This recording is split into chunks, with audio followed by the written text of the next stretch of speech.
Hello, this is M4. I am doing a glitchless dub for submissions to marathons in the future. This category is really cool. I hope you enjoy it as much as I do. Uh, yeah, the run that we're dubbing is not my PB, but it is my PB on the safe route, which loses a lot of time just to ensure we finish. I figured that was a little more marathon appropriate than just taking a record VOD due to the difference in strategies. So I have two friends here with me today to help me out a little bit on this.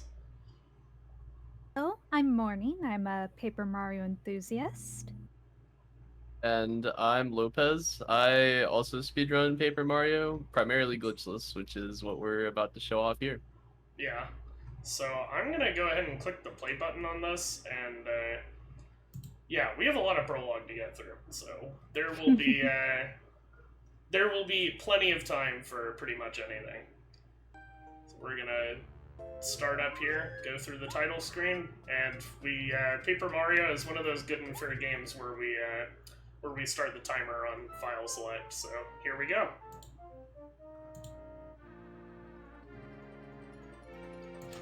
So Paper Mario, I figure there's a lot to talk about, but I figure we'll explain specific things as they become relevant, so we don't end up tripping over ourselves over and over again. But for now, we're gonna enter the prologue of the game, and this just sets up the narrative for the game, which is that Peach gets abducted, big shocker, and Mario has to go rescue her from space. The from space part is a little unique until Super Mario Galaxy came out 6 years later, but you know.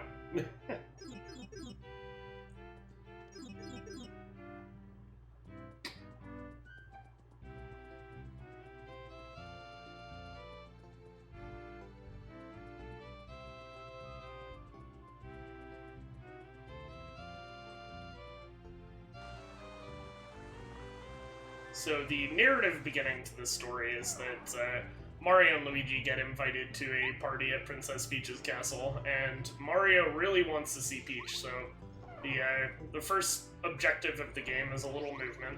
This just gets you used to what you're going to be seeing for the rest of the run.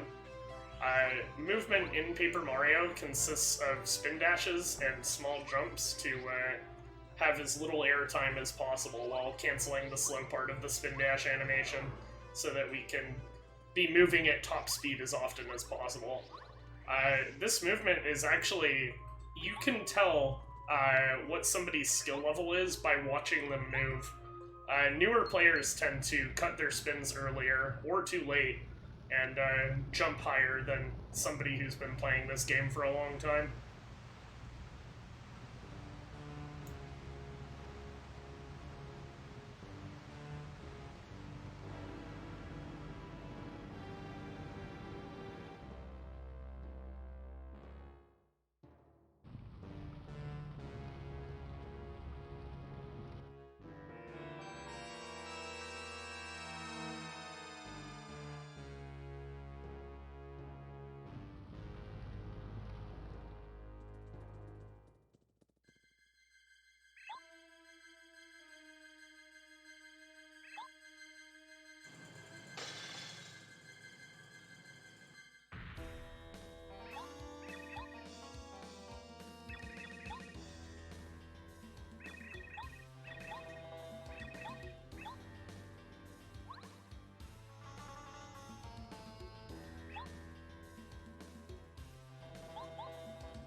Oh no. Okay, so I was muted for a little bit there when explaining this, but basically we're just going to Peach, and then Bowser abducts us and sends everybody into space, as one does. And there's a little confrontation here where Bowser reveals that he's actually completely invincible, and we have no chance of beating him at this point in the story. The game actually soft locks if you or crashes if you manage to survive the last turn or beat him by using cheats, so it's hard coded to not allow us to win this.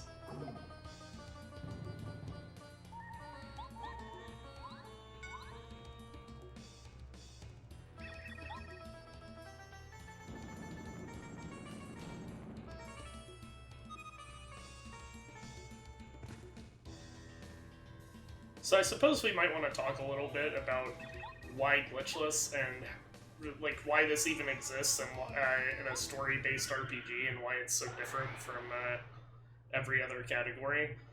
Paper Mario is a horrendously broken game in many ways, so much that it's actually possible to complete it backwards from Chapter 7 with enough knowledge and use of the correct glitches. Any percent itself has been around for, since the inception of the game as a speedrun, and it's changed a lot over the years, shaving around 2 hours off of the initial expected time, but Glitchless didn't start to come around until a while later, when people started to wonder, what the game would look like as a speedrun if it weren't horrendously broken in just about every conceivable way. So the skills that are emphasized in Glitchless tend to be a fair bit different from the skills that are most important when you're doing, say, an any percent or an all cards run. This is more or less a developer-intended category with, a few exceptions for certain tricks that we can do without breaking the sequence of the game. Which means that the most important elements to speedrunning Paper Mario Glitchless are fast and precise menuing, along with very fast movement. Basically, to save time in Glitchless, we're looking at frame savers in just about every room in the game in order to have a good speedrun. Category is also nice because a lot of people have nostalgia for this game. It lets them see the entire game pretty much as intended. Yeah, very, very few exceptions to that. There's one major one in Chapter 1 and one fairly recent discovery that's another somewhat good one in Chapter 2, but for the vast majority of it, we are not skipping anything. We're just moving as fast as possible without deliberately breaking the game. And the definition of a glitch is somewhat nebulous, so in Paper Mario speedrunning, that tends to refer to anything that allows you to sequence break, since this game is set on a story trigger system.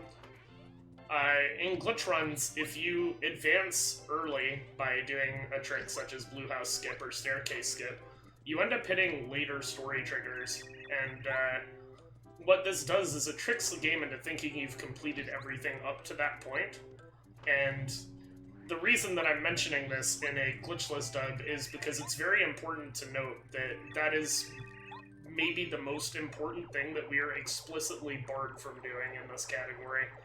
We also can't clip through anything, we can't go out of bounds, common Glitchless stuff, and we can't take advantage of item duplication either. But in the case of Glitchless, that probably wouldn't even save time, no matter where we did it or how. So that one's not too big a deal. Yeah, there's actually a point in Chapter 5 where being able to advance your story progress comes into play, since the way you can do that isn't technically a glitch, but it is in how we define our rule set for Glitchless based off the story triggers. Yeah, and we'll definitely explain that a little bit more when we get to that point. For now, though, we're in prologue, so we're just going through the early story sequences of this game. It's absolutely filled to the brim with cutscenes. There isn't a whole lot special to talk about other than, the category itself and the rules that define it, and maybe explaining the movement and the stats in this game. So we're about to fight our first boss, actually, if you can even call it that. We grab our hammer here first. That's our first major upgrade, not that we had anything before it. And we're going to collect some coins, and we're going to head off to the playground, or to the exit of the playground, where Goomba is going to get whooped by this little egg child, so young that he's still wearing his eggshell as armor. And he's insulted that Mario went into his territory without his permission, so he's gonna try to kill us. As one does. So something that you'll be able to notice here is that there's actually a tech in Paper Mario called quick jumping. Notice how there's like a couple frames of a crouch animation before Mario actually becomes airborne during a jump attack. That crouch animation normally lasts about 10 frames, but it is cancelable by pressing A with good timing, so that we end up skipping most of the animation. And the timing at which we press A actually determines how much of the animation is skipped, and thus how much time we save. And if you go too late after we get action commands, you can actually lock yourself out of your action commands by doing this. So quick jumps are actually a very important thing to master at a high level of Paper Mario Glitchless. And even outside of quick jumps, there's a couple optimizations in the playground before we even start the fight. You always want to talk to the bush that contains the hammer from the front side, because that way you're able to move a little bit further, since you don't have to watch the bush fall over. Yeah. And also hammering the coin block from slightly below it rather than to the left of it gives you a better line to trigger the Junior Troopa fight. So there's a lot of little differences that you can point out and see when you're comparing a top player versus someone who's just started out the game. It's absolutely night and day, and a lot of the things that top players end up having to do in this category end up being like really easy to mess up, but save like a ridiculously small amount of time, because like mentioned earlier, we're absolutely fighting for frames in every single room in this game at this point. So here's our first partner, Gimbario. There's a train also. I guess the train wanted to say hi to our new partner. Gimbario has... partners in this game have in-battle and out-of-battle abilities. Gimbario's out-of-battle ability is the only one that doesn't really do anything for us in the overworld. He's just a lore machine, so if you press C down in any room or in front of any NPC or certain objects, Gimbario will tell you a little bit about them, but that's pretty much all he does. He's not very useful in battle either, as most of the early partners are, so we're pretty much going to stick him in our pocket forever once we have better options soon. Comes in handy at one point during the game and one point only. Yep. He is the fastest option for exactly one boss fight, even without upgrading him, just because of the nature of his head bonk attack. So this is the first boss fight where you actually have a chance of losing. It's not very hard, but these two guys, the blue one has 6 HP and the red one has 7 HP. The reason we fight them the way we do is so that we knock them out on the same turn with the fire flower we picked up earlier just outside the playground. And we do that because even though we might watch fewer attack animations if we knocked one of them out early, it plays a cutscene where they lament their fallen brother if you knock one out but not the other. So knocking them both out at the same time with the fire flower saves a fair amount of time. A lot of group battles end up being faster by knocking them out all at the same time because they play a little death animation.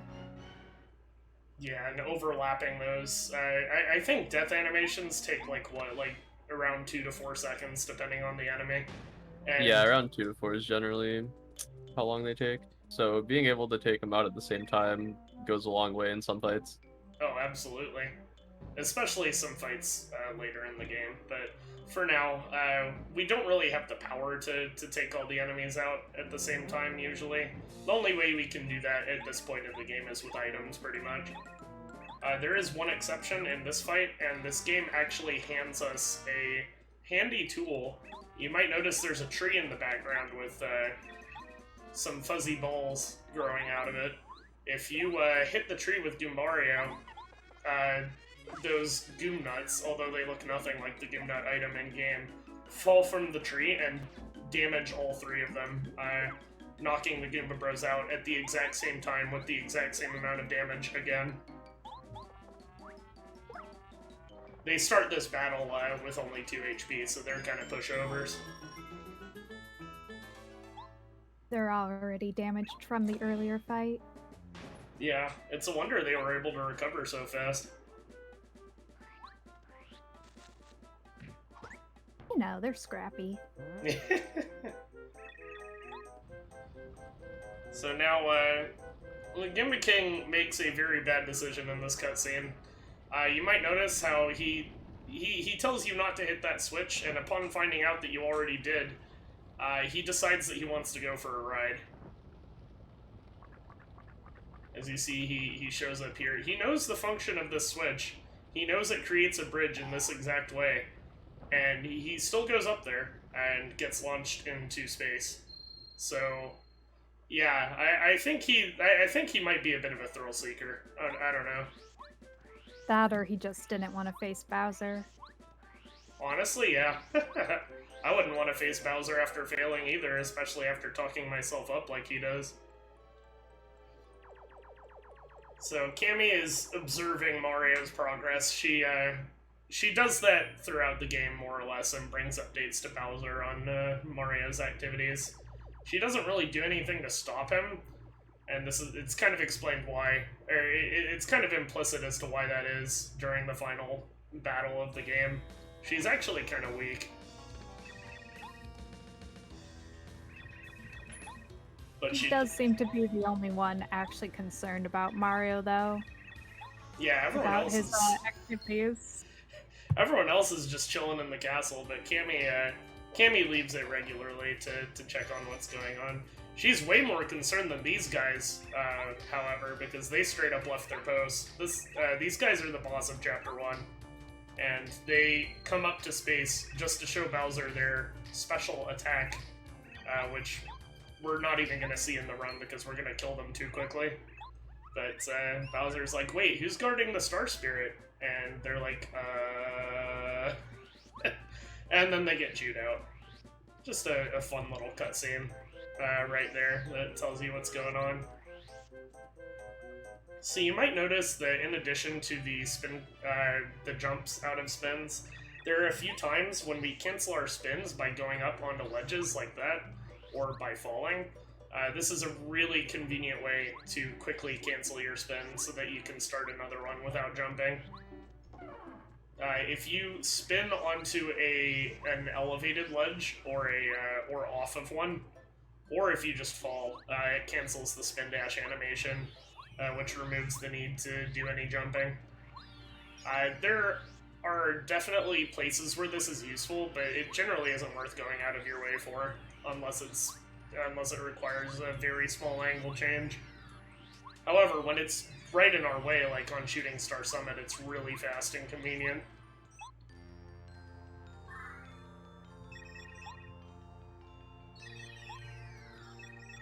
So now we've made it to... Oh, sorry. Go ahead. So at this point, we're introduced to the Star Spirits, who will be saving throughout the run. We'll actually be saving them, unlike the other categories. Yeah. This and all cards. Yeah, in any percent, we kind of just complete things, and like mentioned earlier, the game assumes that we have done everything up to that point when we hit a story trigger.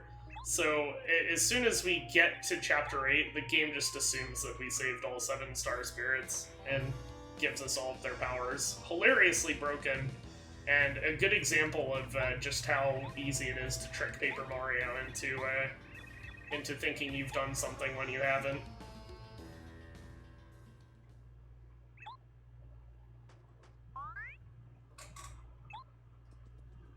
The cool things about this game is you actually get to play as Peach in the cutscenes between chapters. Something else to point out, and I think this is hilarious, is that Paper Mario runners refer to them as Peach cutscenes, even though they are fully playable, because that's how boring they are. The involvement barely goes beyond holding the B button to advance the dialogue, but they are technically not cutscenes, but all the runners and Paper Mario players just refer to them as such because there's so little going on.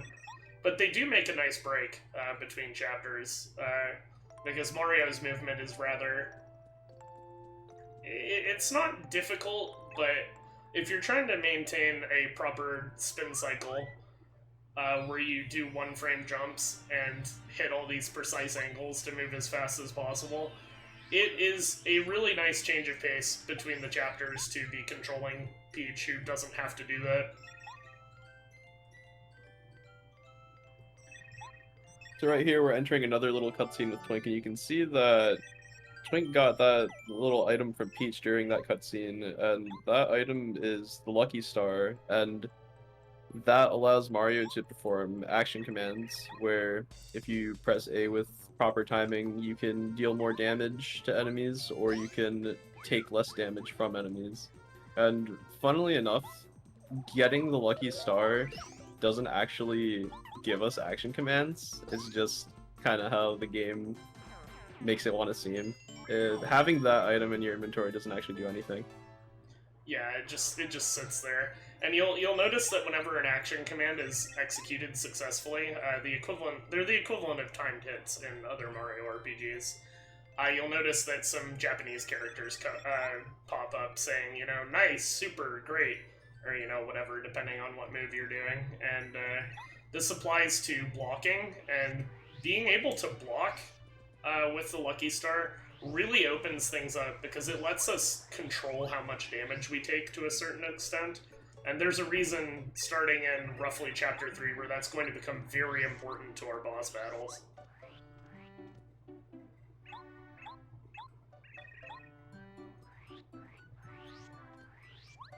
Here's some unusual toads are blocking our way. So we have to call for Merlin for help. Yeah, for some reason, Mario is not capable of attacking them, but Merlin is. So, I guess other NPCs don't have to care about about whatever in-game laws there are about attacking NPCs, because this guy is gonna take care of them real quick. Wizards don't have scruples.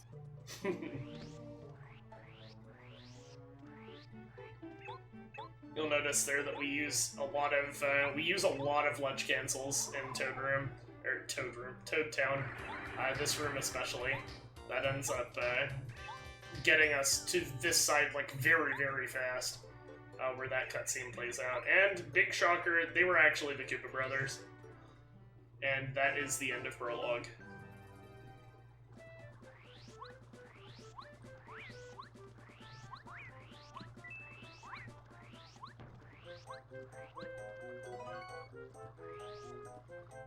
So now you might notice that we're collecting a lot more items right now. When you, in Chapter 1, Mario is very limited by his level and the fact that we don't have that many battle options yet. The way we solve this in a quick fashion is by picking up items and buying some from the store. We use pretty much everything available to us that actually damages enemies in order to make it through Chapter 1 as quickly as possible, due to Mario's lack of power and and attacks that hit multiple enemies at this point.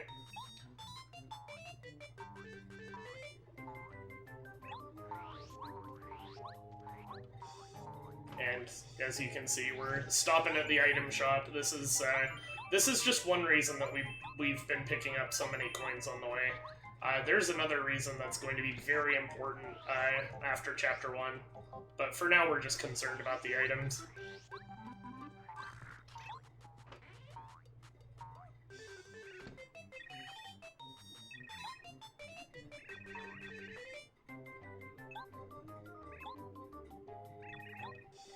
So these fuzzies are wreaking havoc in Koopa Village, and the reason we came here is because we actually need our second partner to advance towards Koopa Bros Fortress, and we are currently chasing down the fuzzy that stole his shell. And they make us play some games with them to get it back. Actually, the shell game, but with a literal shell. Yep.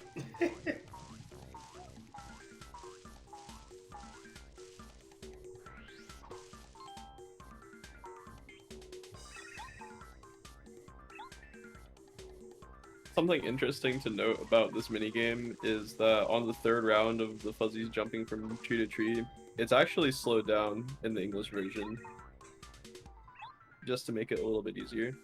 Yeah, as you can see, it's a little bit difficult to follow the shell, especially if you're not used to doing runs of this game. The untrained eye can have a very difficult time following the shell, and this actually ends up being a reset point for new runners at different points during their journey with the game, because especially if someone started on English and switched to the Japanese version, it is very difficult to follow the increased speed. So this guy's Cooper.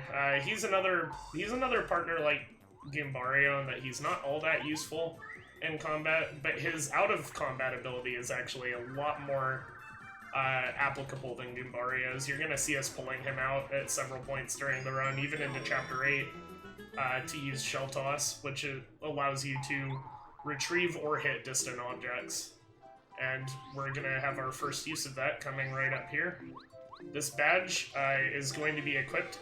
We're only getting that for Final Bowser. Equipping it allows us to do a fight that is 100% consistent.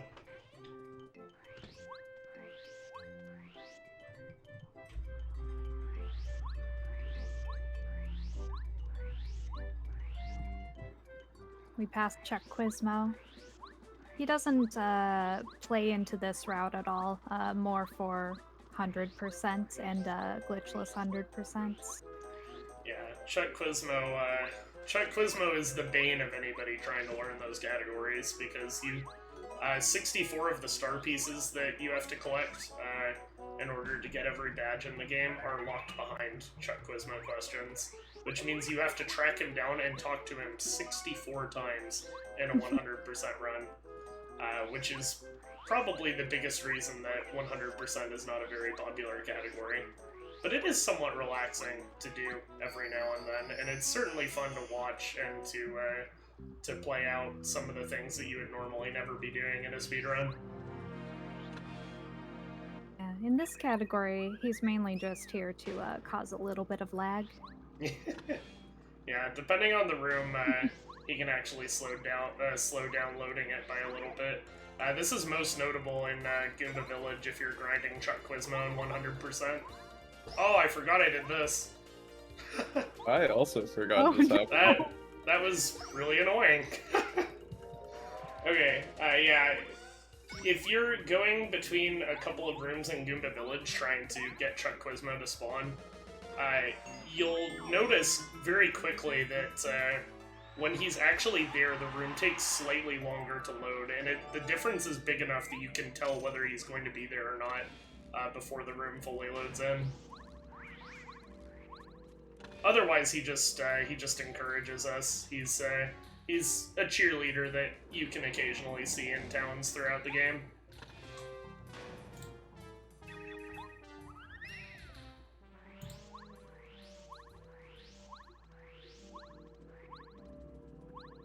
So we're going to collect this badge right here. That's called Power Bounce, and we're not going to be using it for nearly an hour, but it is one of the most busted badges in the game by far.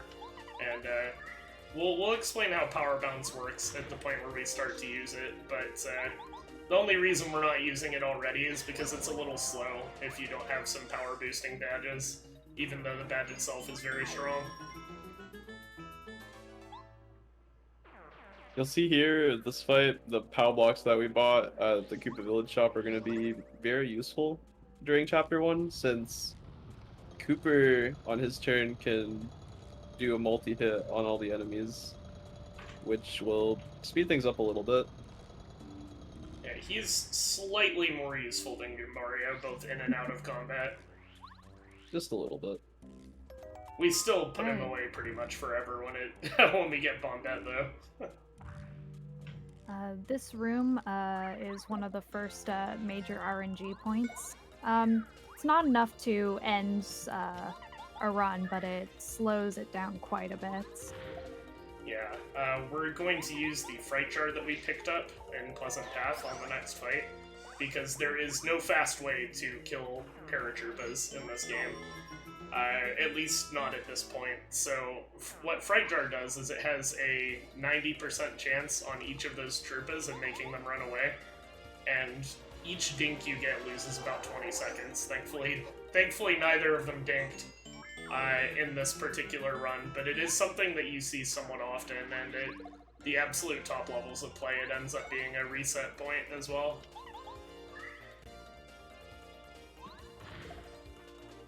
You might notice that the POW blocks are so good because they flip the Koopas onto their backs. Koopas have 4 HP and 1 defense when they're standing up, which is partly why we need items to dispatch them quickly.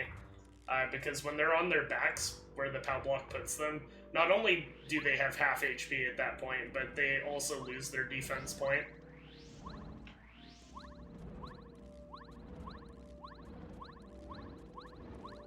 For bars, if you jump over them 10 times, you actually destroy them and they drop coins. A lot of people playing casually have no idea about that.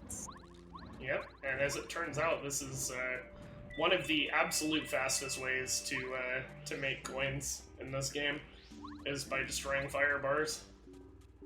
Thankfully, there are 2 right in our path at a point where we need coins. The way the coins spawn is RNG. It's going to be different every single time, and depending on how good or bad they are, they can lose you a few seconds here and there. And at the top levels of play, you'll see all the time lost from RNG elements in Chapter 1 add up. Yeah, the fuzzy minigame actually being the first major example of that, but between the fuzzy minigame, all of the instances where coins drop as well, the Fright Jar, and a section that we're going to see in a little bit where bullets are shot at us, according to RNG, your Chapter 1 time, sometimes if the game just doesn't like you on a specific day, your RNG can have more to do with your Chapter 1 time than your actual gameplay. If you're particularly unlucky. But that's just for Chapter 1, thankfully. Most of the game isn't like that. There are just little points here and there, but Chapter 1's definitely the worst of it. Now we finally get a partner that's useful in battle.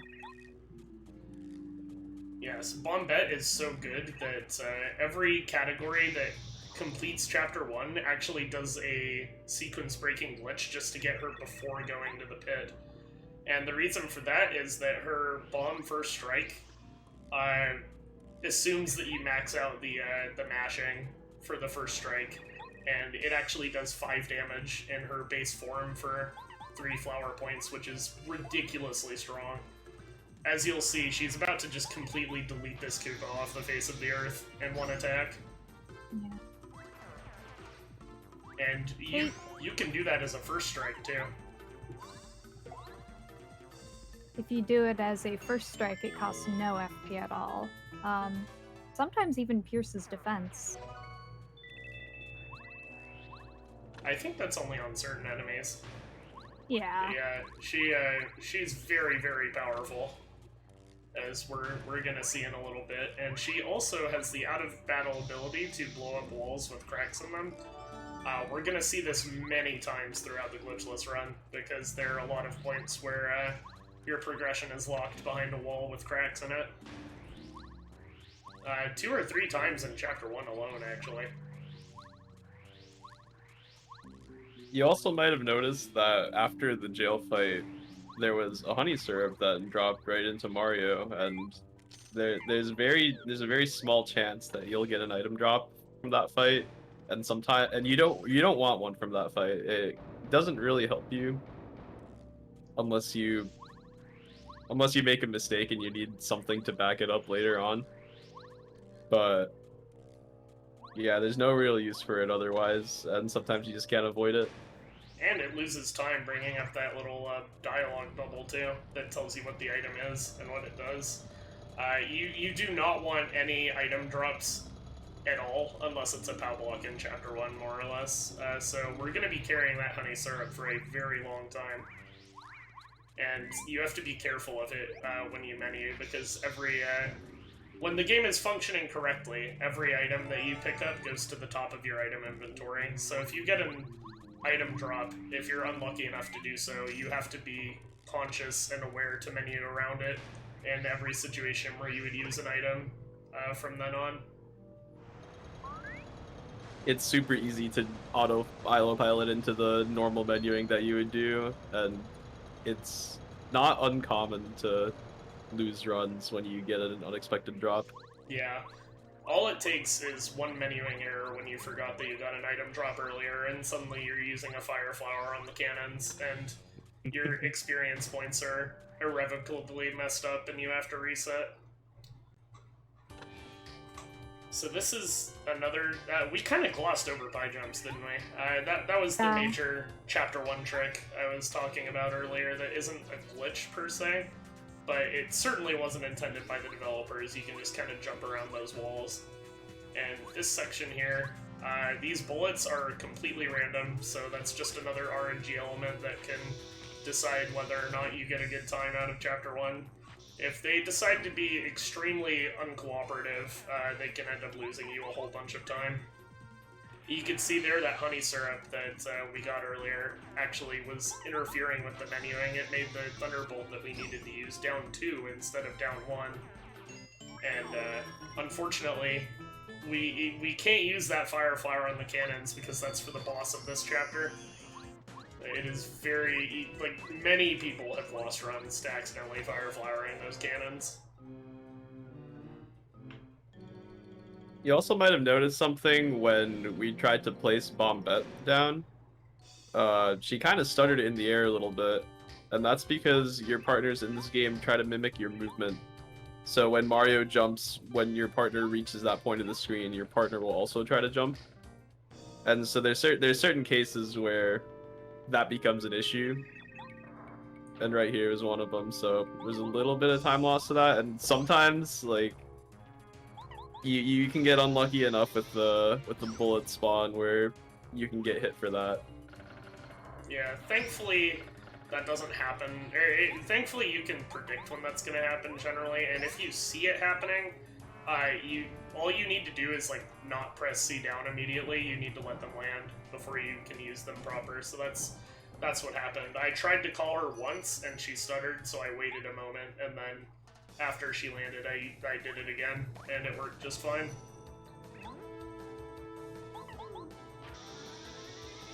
So these guys are kind of wimpy. You're going to notice that aside from attacking us once in the mech, which didn't even do damage to us because of the block, they don't even get to attack us. They do have a sick theme, though. And this is why we carry a POW block and a fire flower into this fight, because they all have 5 HP each. So after we've knocked them down with Bombette, it becomes possible to damage them, and we take them out very quickly with those items, since they have more HP, but otherwise they're just normal Koopas.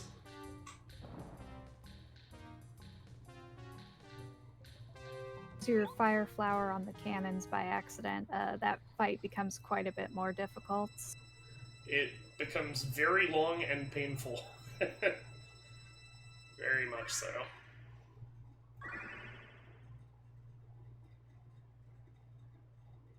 So here we have the first Star Spirit card to save Eldstar, and this Chapter 1 was pretty good, I'd say. Especially considering you picked up HP+. The HP+, but primarily when I think about reasons why this Chapter 1 wasn't that good, I think about what happened in the first room, where I menued to power jump, but I got flick back to jump times 2 on the Koopa after first striking him, so that fight lasted an entire extra turn.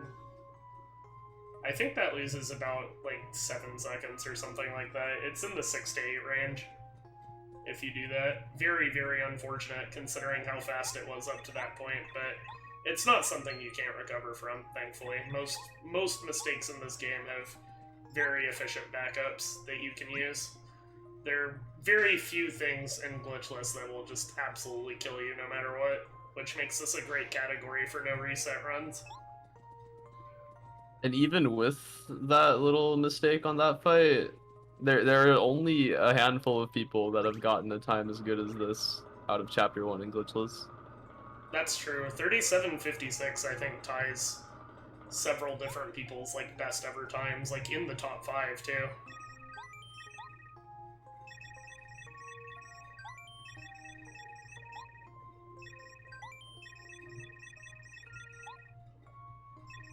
So, this Peach cutscene is essentially Peach finds Bowser's diary where, for some reason, he wrote the location of the next star spirits.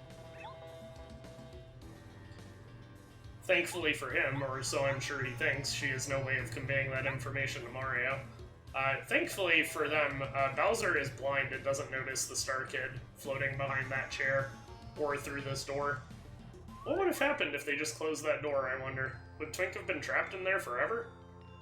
Unable to tell Mario about where the next star spirit is? You gotta wonder. And stars open doors. Well, they can't escape guards, so... Makes you think. It makes you think. So what Eldstar just did, we actually just turned down another tutorial where he teaches us how to use Star Spirit powers. The one we just got is Refresh, which is only useful in Glitchless as a backup for unfortunate mistakes, or... No, just unfortunate mistakes. It's not going to be used... Almost always slow. It's not going to be used in this run because it has a very, very slow animation, but it's important to remember that we have it because it's one of the tools we have to back things up if things go terribly wrong. Yeah, in general, using Star Spirit abilities is quite slow since you have to summon them. They come out of the sky and they sit there for a minute while they do their thing, and there's only a few instances in Glitchless where you use Star Spirit powers. Yeah, thankfully, Star Spirit powers mostly make up for, in glitch categories, they mostly are in the routes to make up for Mario not having options to deal with, or other options to deal with what he's facing. There is one exception. The Chapter 7 Star Spirit power can be used to help manipulate your experience points, but that doesn't end up necessary in Glitchless either, thankfully. So Junior Troopa's back for revenge. He is only slightly stronger this time. He doesn't actually start to pose any kind of threat until the next fight we have with him, which is going to take place quite a bit later than this. So for now, we kind of just blow all of our FP, damaging him as fast as possible. He only has 15 HP and 1 defense, so if you just keep hitting him, he goes down pretty quickly.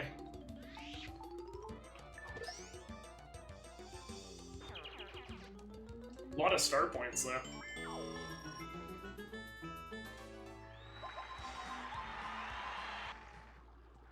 You might notice the stat that we're upgrading, or that we've upgraded, the only 2 level ups we've had so far is flower points, and that stat is equivalent to mana, basically, in other RPGs. Where it controls, it's your resource that determines how often and what kind of special moves you have access to. So you might have been wondering what we've been collecting so many coins for, and it's actually this badge, Speedy Spin. It increases our movement speed by quite a bit, as you can see. Yeah, it's increases the spin length to nearly twice as far, if I am recalling correctly, and we're about twice as fast now as well. This badge saves seconds in every single room, so much so that even if the badge isn't at the shop, it would be faster to reload the badge shop until you get it, almost no matter how many times it takes. And if it's not there, it has like a 75% chance of showing up. You move 2 screens away, and then 2 screens back to the badge shop to reload it, and that costs about 25 seconds per failure. Another unfortunate RNG element that we can't really do anything about because the badge is just too powerful. Yeah, luckily it's not a run killer for, not a run ender, rather. Yeah, it's more just an annoyance, but if your PB is if your PB is optimized enough relative to your skill level, it can make it impossible to continue if you're doing PB attempts. But thankfully, that's kind of rare for that to be an issue. It's mostly just an annoyance.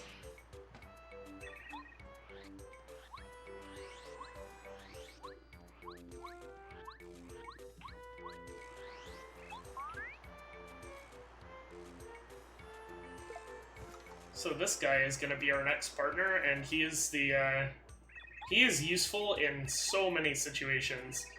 His name is Parakarry, and he should have joined the army instead of becoming a mailman, because he has spaghetti hands, and he drops his letters everywhere. The condition for him joining your party is to return all of the letters that he dropped to him, and it turns out there are many more that he's dropped throughout the Mushroom Kingdom. And he joins you, and he has an ability called Shell Shot that is primarily why he's good in battle. That does 5 damage for 3 FP, like Bombette, but he can target airborne enemies with it, which ends up being extremely useful. And in addition to that, Shell Shot is also incredibly fast. It just has you aiming a reticle and letting go of the control stick when it's pointed at the enemy. So, if you get, depending on your RNG, Shell Shot can be basically instant, or it can take like 1 second or so, but even at its slowest, it's still faster than nearly every other partner attack that would be useful for fighting bosses. Yeah, later on he only gets better. He gets an attack that lets you hit all enemies no matter where they are. Yeah, that does a fair amount of damage too. So he gets he just gets better every single time we upgrade him. It's kind of a big deal. And his other upgrade ability, since in Glitchless you can upgrade your partners twice, he gets another ability that lets you delete one enemy from battle should your mash be good enough, and it removes them without star points, making it very, very convenient for controlling our experience points and when we level up, which is going to be very important to this run, because we want to manipulate our HP carefully for most of the endgame encounters.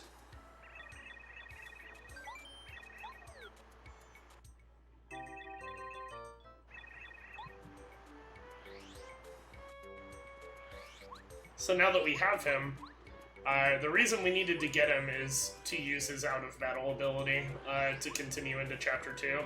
Although, frankly, we would have gotten him anyway, just because of how powerful he is. Even if there was a way to skip this Glitchless, we would still get him, I think. He's just that good. He's too useful. Yeah. He's too fast. Yeah.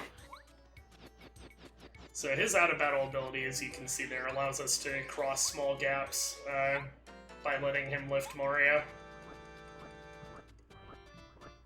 This is an optional boss. Thankfully, we're never going to have to fight them. But they're looking for Mario and don't quite know what Mario looks like. So we say, oh no, we're not Mario, we're Luigi. Yeah. And they just fly away. Alright, sure. That optional boss fight is kind of tanky for this point in the game, too. They have 40 HP. Not a whole lot of damage, but that amount of HP is kind of ridiculous for this early in the game. Even the boss of Chapter 2 isn't as tanky as Buzzar. Yeah, and the action commands are pretty difficult for what, the action commands to block, rather, are pretty difficult for what's been in the game so far. Absolutely. And you might notice that even though we have Speedy Spin, we're still picking up coins. There are a couple more items that we're going to need to buy, but after that point, we don't need to do it ever again. So after the next visit to a shop, which we actually do to advance our story progression, we're not going to need to worry about coins anymore. This is an upgrade block. Like we mentioned, you can upgrade your partners. Bombette's super rank ability is called Power Bomb, which lets you attack every single enemy on the ground. And in addition to being able to do that, the fact that The fact that you upgraded her also increases her attack power on all of her existing attacks. A little bit ago, we grabbed a life shroom, which is essentially a resurrection item. Yep, whenever we die with a life shroom in our inventory, it pops up, consumes itself, and then we're resurrected with 10 HP, which is incredibly useful for the final boss fight, and as backups for other situations as well. So here we're buying 2 useless items that serve pretty much only to advance our story progress, and while we're here, we're going to pick up a Thunderbolt as well. Lopez, you want to take the jump? I got you. So, somewhat, I don't know if you can even call this recent anymore. It was discovered that you can do that. Yeah. It's very tricky and very precise, but it saves about 5 seconds in glitchless, and it doesn't actually break any of the category rules. The intended way to get up there is going through a building, around a back alley, up onto the roofs, and you can just skip all of that using some wonky collision. It's one of the more precise things you have to do, and well, you don't have to do it, but it's one of the more precise tricks that can save you time in glitchless. Yeah, and it saves little enough time, too, that if you get it second try or something, or if the NPC gets in your way, you're straight up not even saving time anymore. There are only a few runners who even go for this trick due to those reasons, but it looks pretty slick when it's pulled off.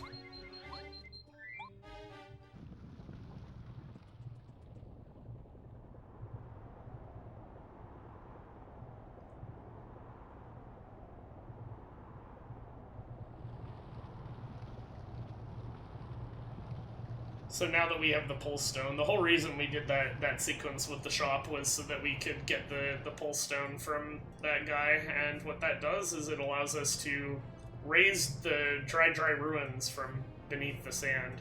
This is the dungeon of Chapter 2, equivalent to Koopa Bros Fortress. And Dungeon is a bit annoying for movement. Every room has like a slight curve to it. Yeah, when you're trying to go fast in here, it's actually very annoying, and you're gonna see that I actually move up a little bit before I spin, and that's so that you can spin right into that loading zone. That badge is obtainable that way because when you hammer, item pickups actually take priority over first strikes on enemies, so you can walk up right up to that guy and hammer, and as long as the hammer picks up the badge, you don't get an encounter for it. We're gonna use this again a little later in Chapter 5. But that property is very useful for speedrunning. That badge is used for one fight and one fight only. That's true. But it's so fast to pick up that it's still somehow our fastest option.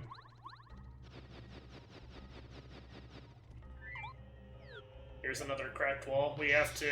You can see our partner abilities really coming together to help us traverse the areas in Dry Ruins, and it only gets more significant as time moves on. We have to use Bombetta and Parakarry both rather extensively in this dungeon.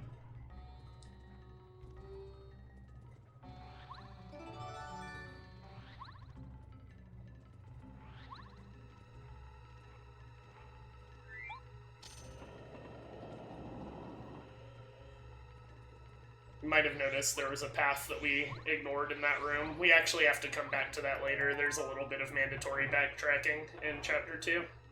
It's not that big a deal. It only takes about a minute or so, but it is notable that you have to do that, unless you're doing glitch categories, since you can do things out of order. So this is another pit-esque situation like in Chapter 1 with the Koopas, only this time instead of Koopas and Parachirpas, it's Pokemummies and Swoopers. We can make very quick work of most of these fights with Bombette's Power Bomb, along with some help from some items. And Parakarry, of course.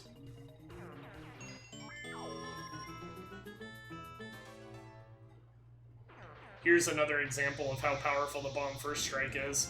Even in Chapter 2, these enemies just straight up get deleted by this. Yeah, for no FP at all. As a consequence, if you miss that first strike, the backup is pretty lengthy. You can do it. It's not a huge deal. It just loses a lot of time.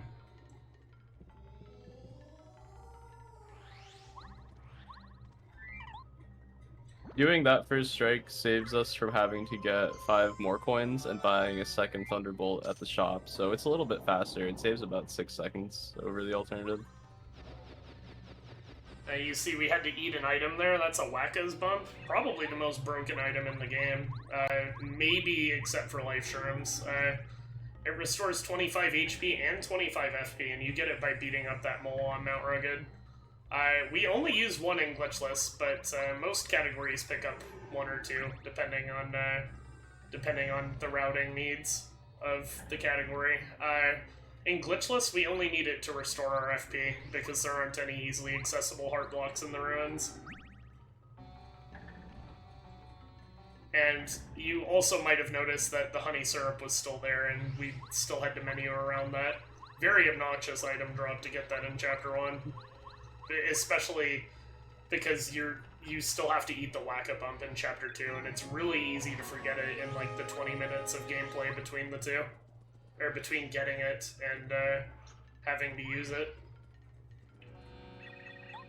And we just picked up our first hammer upgrade as well. It's called the Super Hammer.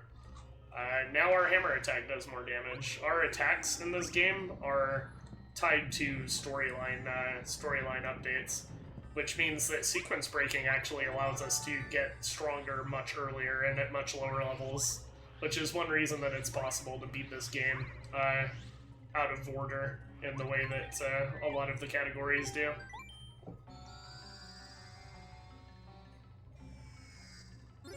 So Here's the second upgrade block that we're using.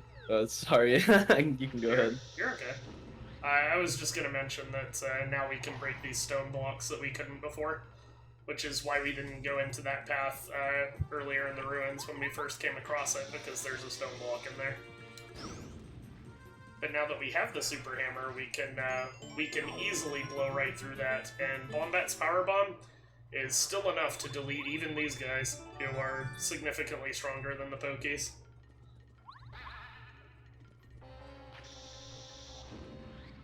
And that's the reason why we want to upgrade Bombat first when we reach the first super block in the Oasis. Because Paracarry's Shell Shot is only single target. Yeah. And thankfully there's another super block in the ruins, so we don't have to choose between them, we just have to choose who goes first. Here's another example of the bomb first strike being absolutely overpowered. That guy's just deleted for no FP. And then we just do it again. Unfortunately, since this one's in battle, it does cost FP, but that's okay. Significantly less than if you had to do the multi-target version. Absolutely. That's very important because we have just enough FP to use a power bomb on the last Stone Chomp fight. Yeah, there are 3 of them, and they're all guarding key items that we need to access the boss. As you can see, we're going to put the first 2 in right there since we go right past it. That saves just a couple seconds of backtracking to do that first before coming over here.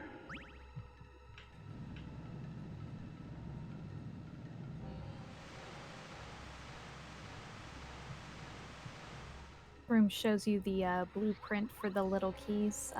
It's the same every time, so no reason to go in there first.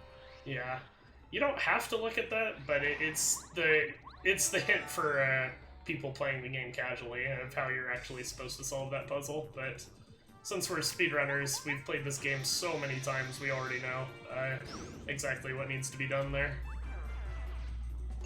And one more power bomb deletes the last set of stone chomps, and with that we have our last key item, and now we can go fight the boss. Fortunately, there's a heart block right before we fight the boss, which will restore all our stats back to full.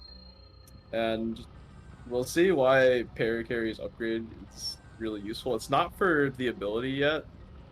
It's for the +1 increase in damage that Shell Shot will do, and that allows us to get an exact kill on the boss of Chapter 2. Yep, he doesn't even have enough turns to kill us if he could, because we're going to delete him first.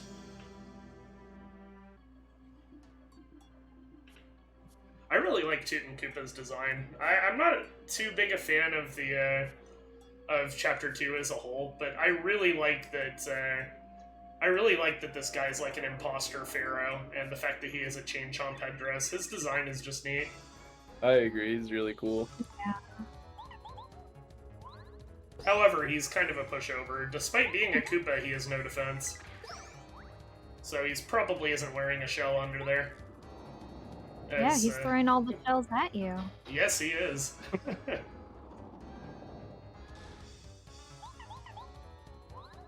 There is a bit of menuing here where you can accidentally jump or shell shot the chomp. Yeah, if you do that, it's really, really bad. You can lose your life Sherm in this fight if you miss menu and attack the chomp, so you'll see the vast majority of runners take it a little slow, just to make sure they don't target it on accident.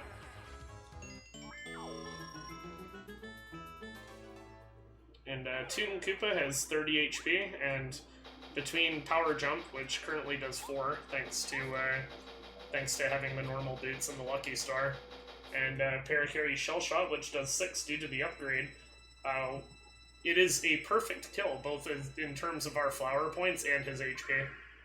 So that works out really, really well to have a fast fight.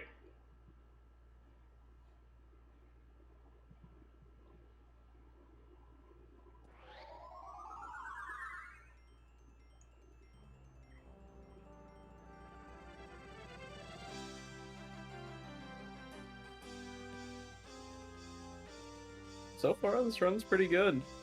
1:00:45, leaving Chapter 2 is an incredible time. It certainly was really fast, especially considering the blunder in Chapter 1, right at the beginning of Koopa's Fortress. Nothing's really gone all that badly in the entire thing so far, and honestly, a 1 hour 45-second time leaving Chapter 2 would be perfectly acceptable in a world record attempt, even though we got HP plus and made that mistake on the Koopas.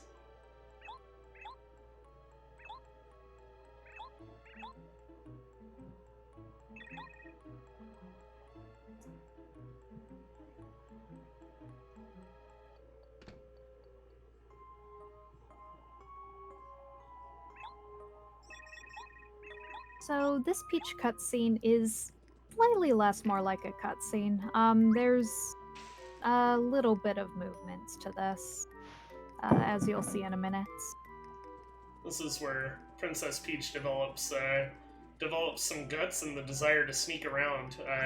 Inspired by finding information for Mario from Bowser's diary, she decides to go sneaking around in other parts of the castle to see what she can learn.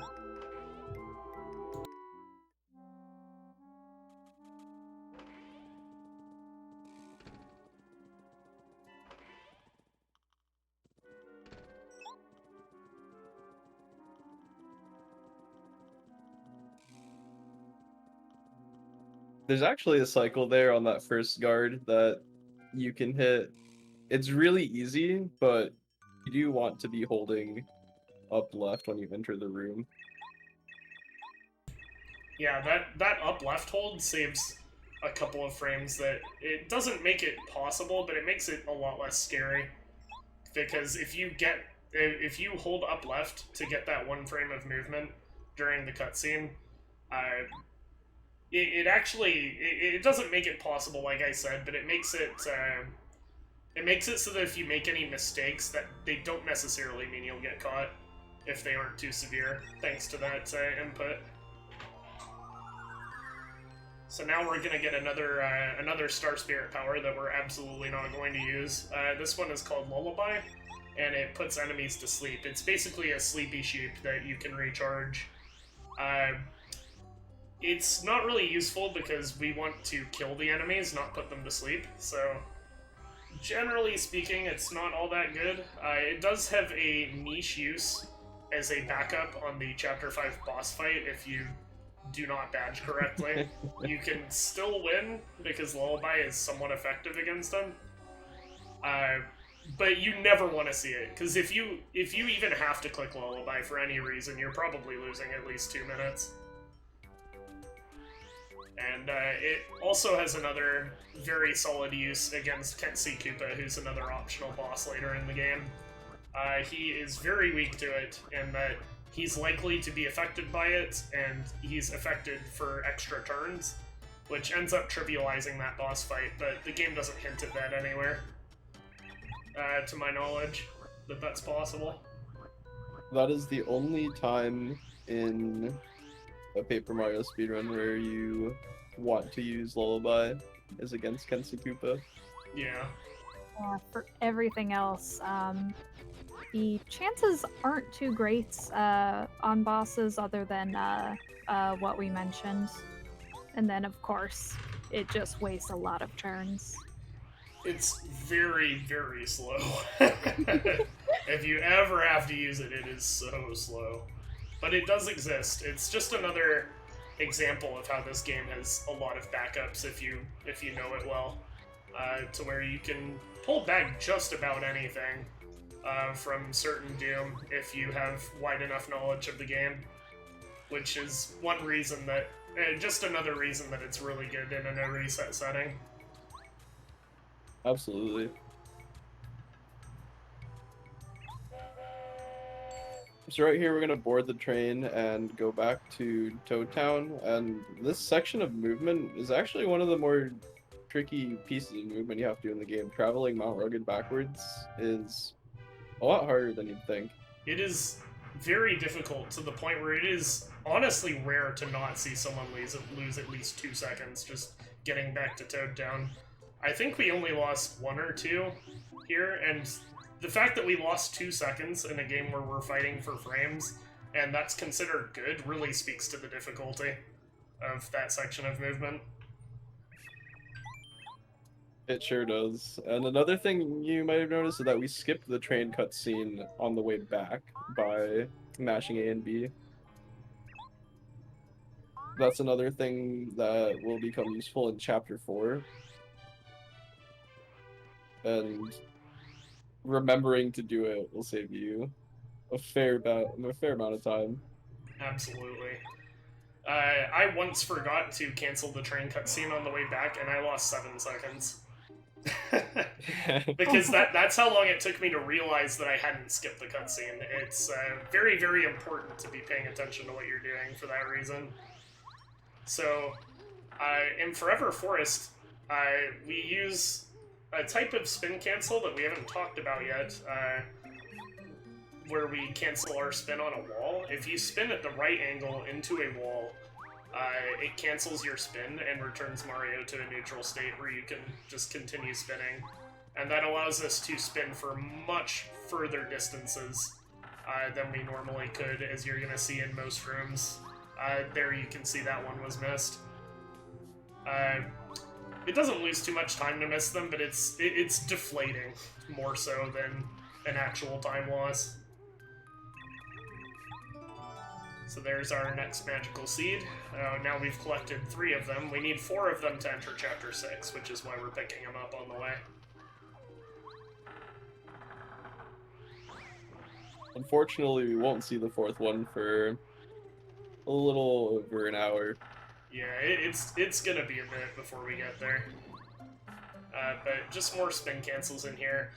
You have to be fairly precise with your movement through the forest, because you can get encountered by any one of these enemies if your movement isn't... If you make even a small movement mistake, or with the fuzzies, even if you just get unlucky, they can encounter you, and fortunately, we're past the point of the game where we have to worry about coins, but encounters are still about 10 seconds of time loss. Even the fastest ones are.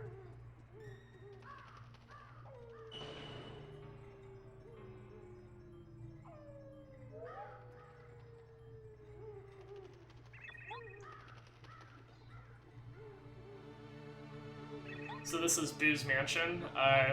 This guy, Abu Boots, or Bootler, He's kind of a mini mascot for my channel. I really love his exaggerated sprites, and the reason I called him Abu Boots is because there is a Google translated ROM hack of this game called Book of Mario, and in this ROM hack, his name is Abu Boots Alcohol, and I absolutely adore how silly that is. He is quite the character. Yeah, he certainly is.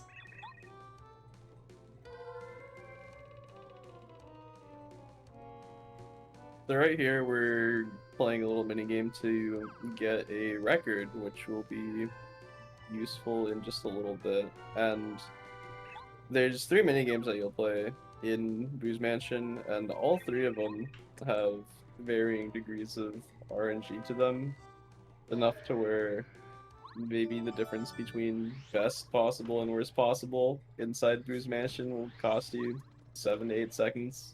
I think the worst instance of RNG I've personally ever had in here cost me about 9.4 on my gold, despite not really making any mistakes. So this split, at least in my 342 attempts lately, trying to hit the last minute marker that this category can hit, in theory, it is actually, the RNG in here determines whether you have a good run or a great run.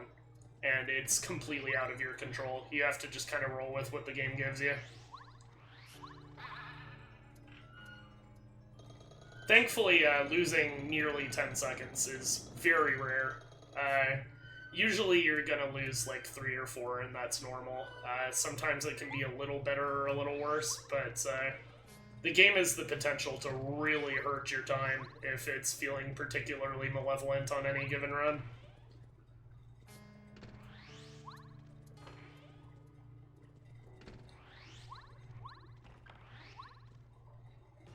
Now, there's actually new technology for this game, where if you stand on the right side of the circle of Boos, you save about a second, but this wasn't, like, common knowledge at the time this run was performed. This is somewhat...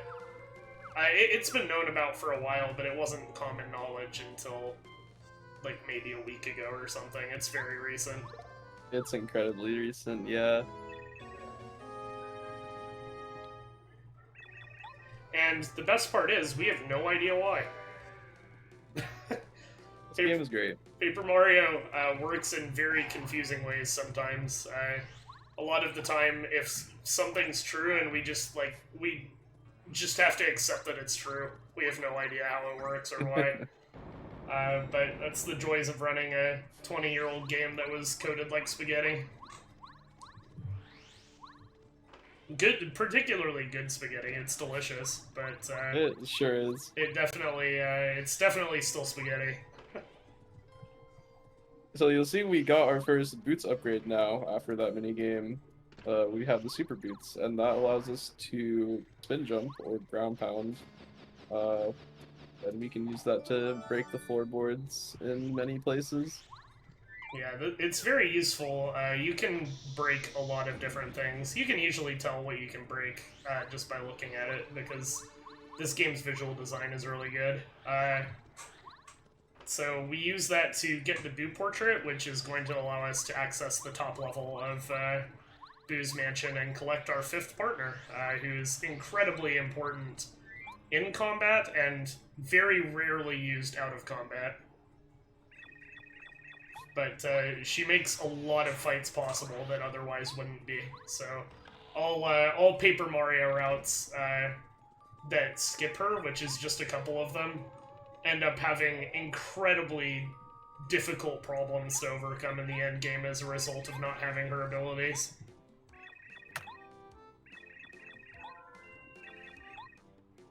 Yeah, it makes the ending of any percent pretty terrible at an optimal level.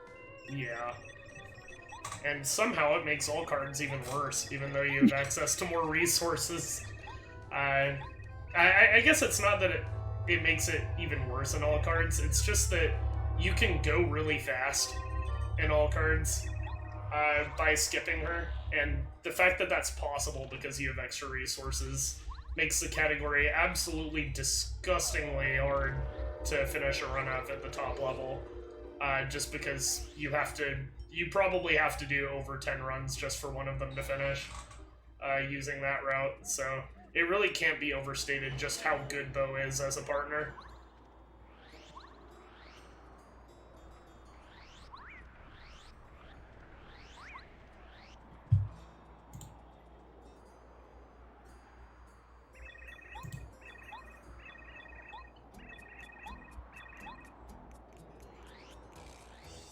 So the reason that the Boos had the third Star Spirit is because this guy has a very tough personality, which kind of comes out in both his Star Spirit ability being extremely strong, and the fact that he's the only Star Spirit who kind of escaped on his own.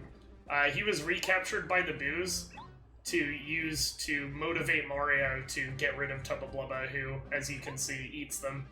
And they're not a big fan of that. Not really sure how the eating an incorporeal being works, but Tubba's found a way and apparently decided he likes the taste. And the Boos really want him to stop, so they want Mario to teach him a lesson. And in that town, we also saw Bo's overworld ability, which essentially lets you become intangible briefly.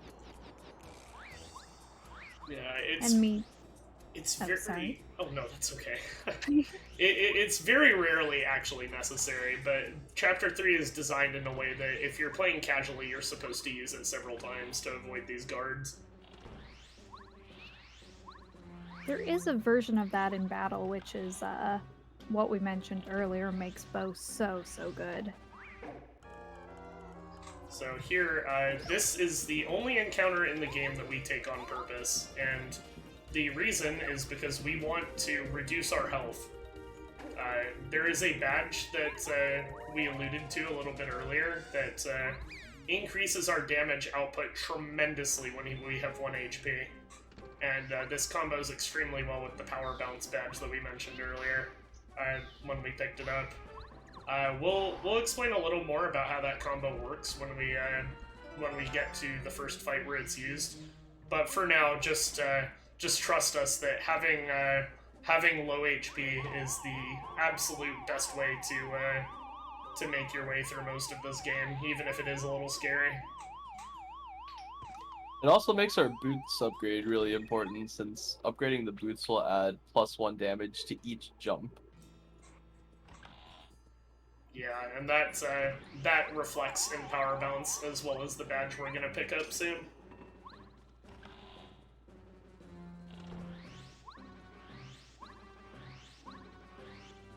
You'll also see that we skipped an upgrade block when we were leaving the castle for the first time. There's not any use for it in this route, since we already have everything we need pretty much. Bo's upgraded ability is called Spook, and what that does is it's basically a fright jar on command. But in order for that ability to be useful in Glitchless, you have to do some incredibly hard mashing on some enemies in Chapter 6 and 7.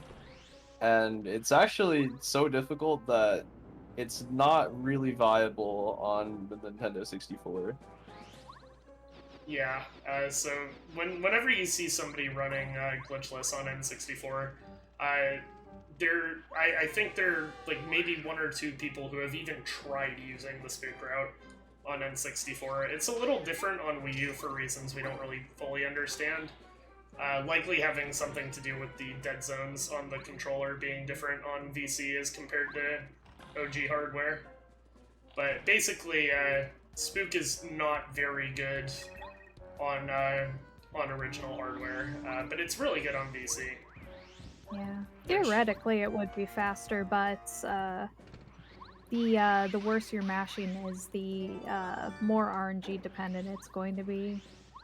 Yeah, not to mention that it's basically impossible to max some of the spooks in Chapter 7 as well, which means that, you know, it's just like fright jarring every single fight. But it comes with a controller destroying mash attached to it, that nobody really wants to do. Now the record on Wii U uses that route, which actually, if I'm not mistaken, makes it Glitchless the only category with significantly different optimal routes between the different consoles.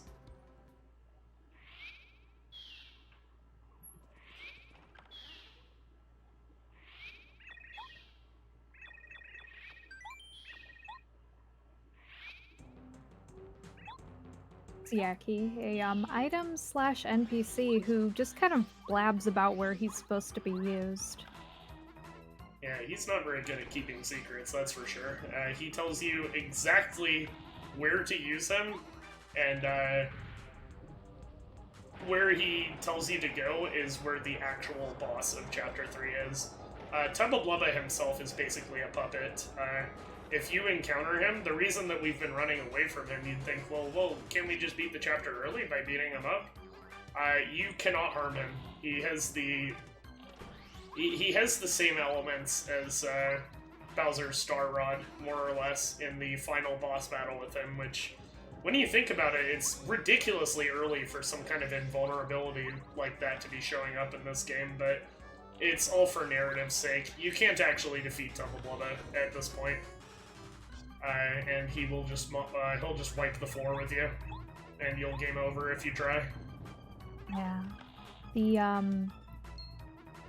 The mystery behind Chapter 3 is what Tubba Blubba's secret is, why he's invincible, and if he has a weak point. So we're about to unlock the windmill to find out what's inside. Yep, and that's where we use Yaki, so now we're running away from Tubba Blubba through Gusty Gulch, although he'll never catch you if you just wait here.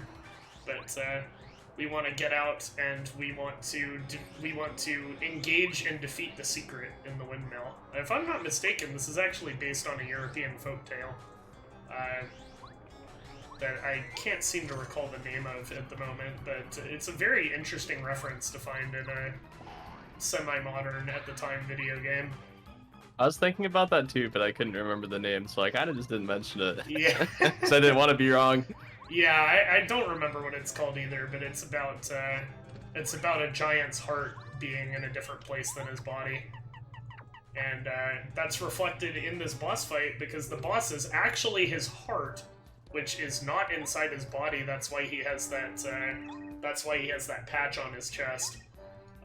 The heart is the true boss, and defeating the heart makes Tubba Blubba actually vulnerable to damage. And here is where the Power Bounce plus Mega Rush combination comes in. You'll notice that on Mario's turn previously, we tend to only do around 4 damage per hit, but with a Mega Rush boosted Power Bounce, we're suddenly dealing like at 18 at minimum, roughly. Or not 18, I think it's 15. At minimum, depending on what you're fighting. And the heart doesn't attack you on turn 1, because the gimmick of this boss fight is that you're supposed to use Bow's out-of-sight ability to avoid a supercharged attack. But we're actually able to defeat him with that badge combination so quickly that he never even gets to use that move.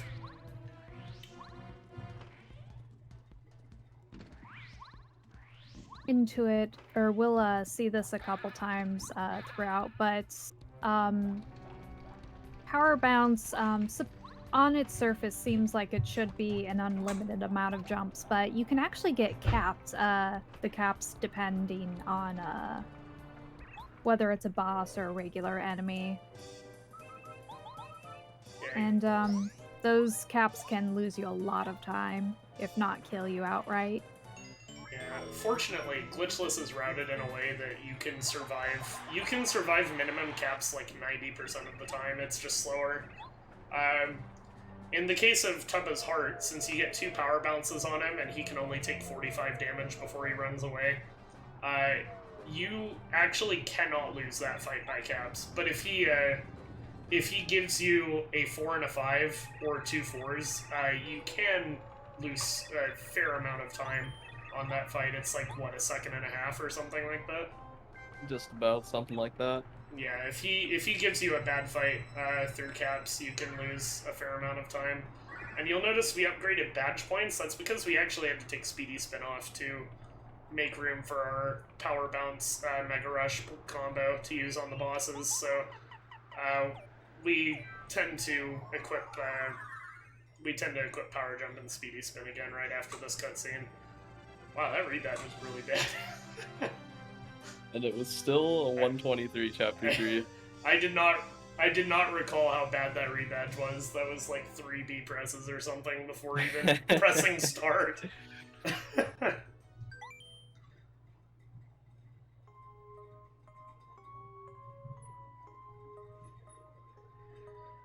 Anyway, we'll get more into the power bounce math probably around the time of the next mid-boss fight, because it's actually very relevant for that fight, specifically. But for now, we're just gonna do a little more normal gameplay. We're back to another Peach scene. This one ends up being the shortest, if I'm not mistaken. At least it's the shortest one that you can control. And It definitely feels like the shortest. yeah, it's a little You'll see why humorous, in a too. second.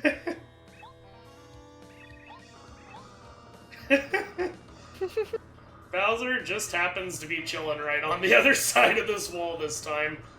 And somehow he doesn't... Neither of them seem to hear this.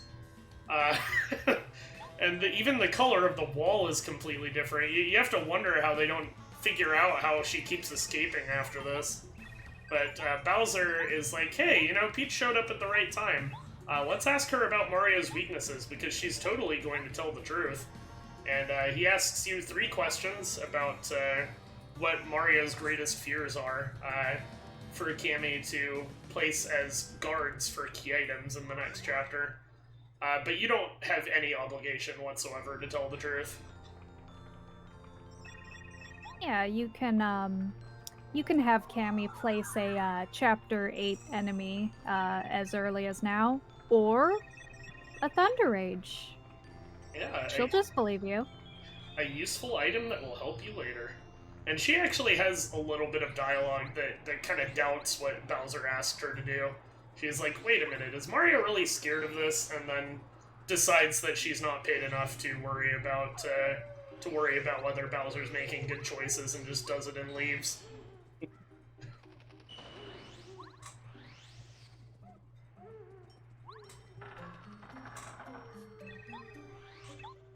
So here's the first Junior Troopa fight that's actually somewhat dangerous. It's not dangerous because you can lose with RNG.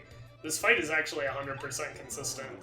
But it's dangerous in that it asks you for a fairly high power bounce somewhat early in the game, and if you drop it, you will die. The Thunder Rage we grabbed earlier heading out of Chapter 2 was to conserve FP in this fight also. And we're gonna use his attacks to Minute Peril here, so that we can do a Mega Rush boosted power bounce to end the fight, more or less. So you can see that we blocked the first attack, but did not block the second one, and that's because that's a very easy Peril setup.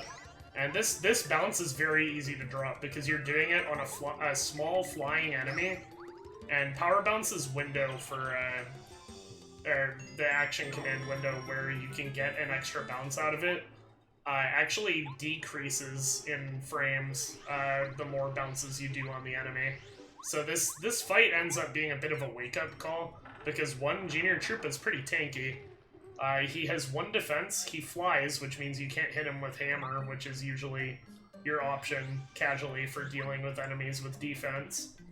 And he does a lot of damage too. So that boss ends up being like generally the first wake-up call for people playing this game. Fortunately, we have a 100% consistent route because he cannot 4-cap us. 5 is the lowest amount of bounces we can get on him, so thankfully there's no issue with that. Unlike some other bosses later on here.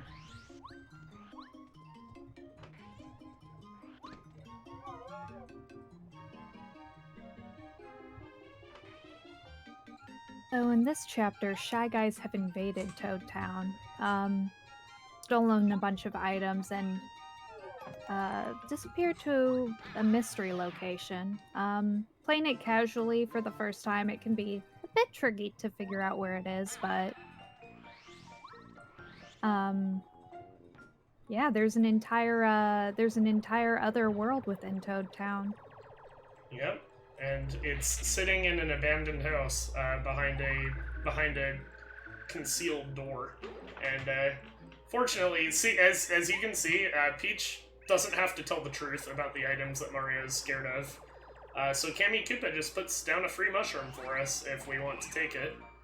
That mushroom is not typically... Oh my goodness, I forgot I did that. That mushroom is not particularly useful at top levels of play, but most players who are just getting into this game tend to pick that up because it's an incredibly useful backup for several situations. And you can actually eat it right now to prevent yourself from dying if you get first struck from failing an enemy lure that we're gonna do in a couple minutes here. So we got that. We got the item from the chest, the first one that was being guarded by one of Bowser's guards, and yeah, no idea why Bowser ever thought food would keep Mario away from the from that key item, but you know, Bowser's not always portrayed as the wisest enemy in these games. So we used the storeroom key to get our next key item here. Maybe he thought Mario was allergic. Yeah, maybe. So that toy train, we're gonna place that inside the toy box, and it's going to allow us access to other parts of Shy Guy's toy box. It shrinks like everything else when you throw it in there, but it's still big enough to be used as an actual train. If you cannot access any station other than Blue without putting that in there, but now that it's here, there are actually 4 different stations that we can and will access throughout the course of the next few minutes.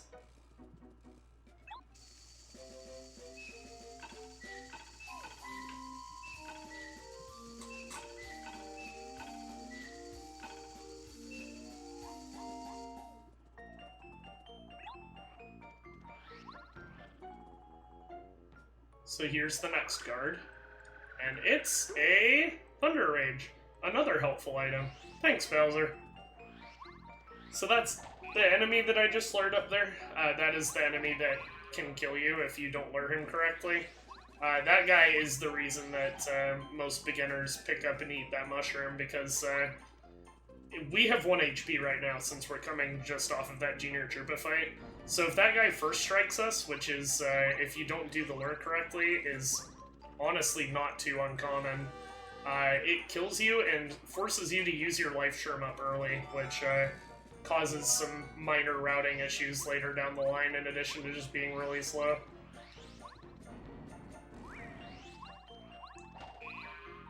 However, if you lure him away, he's not even close to us, as you can see right there. And you don't have to worry about that. So we just got the next key item in the Toy Box, which this chapter might be the worst about backtracking in the game in a speedrun setting. There's more backtracking casually in Chapter 6, but you cannot avoid it in Chapter 4, whereas most of the Chapter 6 backtracking can be cut out completely. Thankfully, Mario's really fast with the Speedy Spin badge, so none of this takes a particularly long time. But we got that frying pan that was stolen from Tasty in a cutscene earlier. She is the town's resident chef, because there's only one chef in all of Toad Town. Suddenly she can't make food anymore, because she didn't have her frying pan. And as thanks for returning her frying pan, she bakes you a cake with her frying pan. Interesting. Nice skillet cake. Oh yeah. You might notice that we didn't jump out of that spin just there. Toad Town in Chapter 4 on N64 is absolutely notorious for eating your jumps. Toad Town with all the Shy Guys loaded is incredibly laggy, and if you press A and you only do it for a frame or two, but those frames are eaten by the lag, then you're not gonna jump. So, no matter who you're watching, that is an extremely common occurrence in Toad Town in Chapter 4, which is just one reason that most high-level runners of Paper Mario on N64 viewed this split specifically as the worst one in the game. Or most frustrating, at least, just because it's very annoying to navigate Toad Town. So this guy's why we got the cake. That cake is actually not a key item. You can eat it yourself before this point. But if you do, you have to have Tasty make another one, and that's no good. So we just don't eat it and bring the cake that she gives us for returning her frying pan, her skillet cake, to Gourmet Guy. And he loves it so much that he rockets into space. I wish I loved anything as much as Gourmet Guy loves food. Anyway, the fact that we can get past him now allows us to repair the track, and now we can move on to the next station.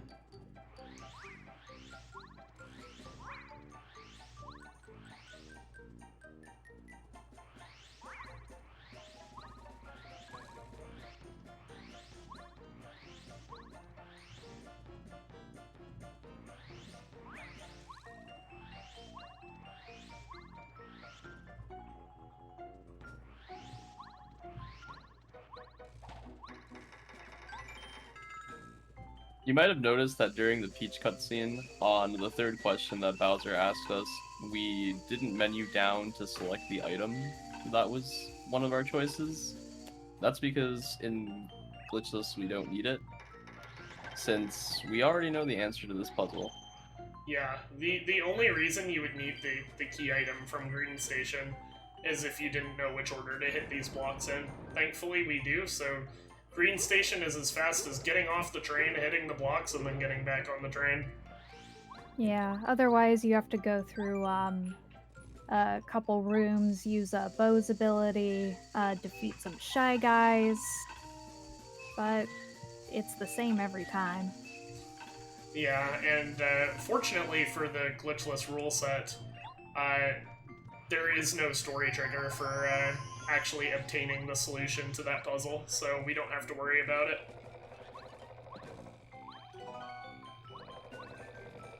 So here, this room is very cycle-based. You can either hit the cycle or not at all. The RNG was actually very forgiving here, but depending on your RNG upon entering the room, that cycle can be impossible, and missing it loses about 4.5 seconds.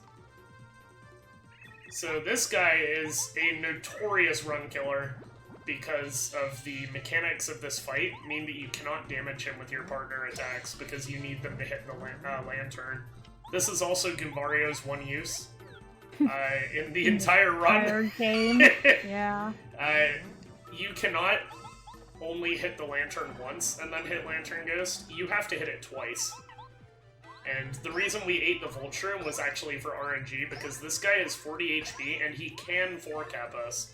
And if we get 4-capped, then our bounce only does 18 instead of 20. Meaning the absolute minimum damage we can do to him is 36 when he has 40 HP. And 4-caps are not... they're not likely, but they're not rare either. See, I got one right 2%? there. It's about 2% to get double 4-caps? Yeah. If you get the 2% of a double 4-cap, then you lose a life sherm, no matter what. You just can't do anything about it. Then you can finish him off with an untimed jump, and there is actually a backup to get Peril back in the Chapter 4 boss fight. But we don't want to do that, and the reason that we get an Eat the Vulture for that fight is because the 2 damage that he deals to himself by hitting Mario and getting you into peril reduces his HP from 40 to 38, meaning that you can get 1 4-cap and still win the fight if you get the Vulture. You can skip it, but it reduces your chances of winning that fight from about 98% to around 71. So we do not like that.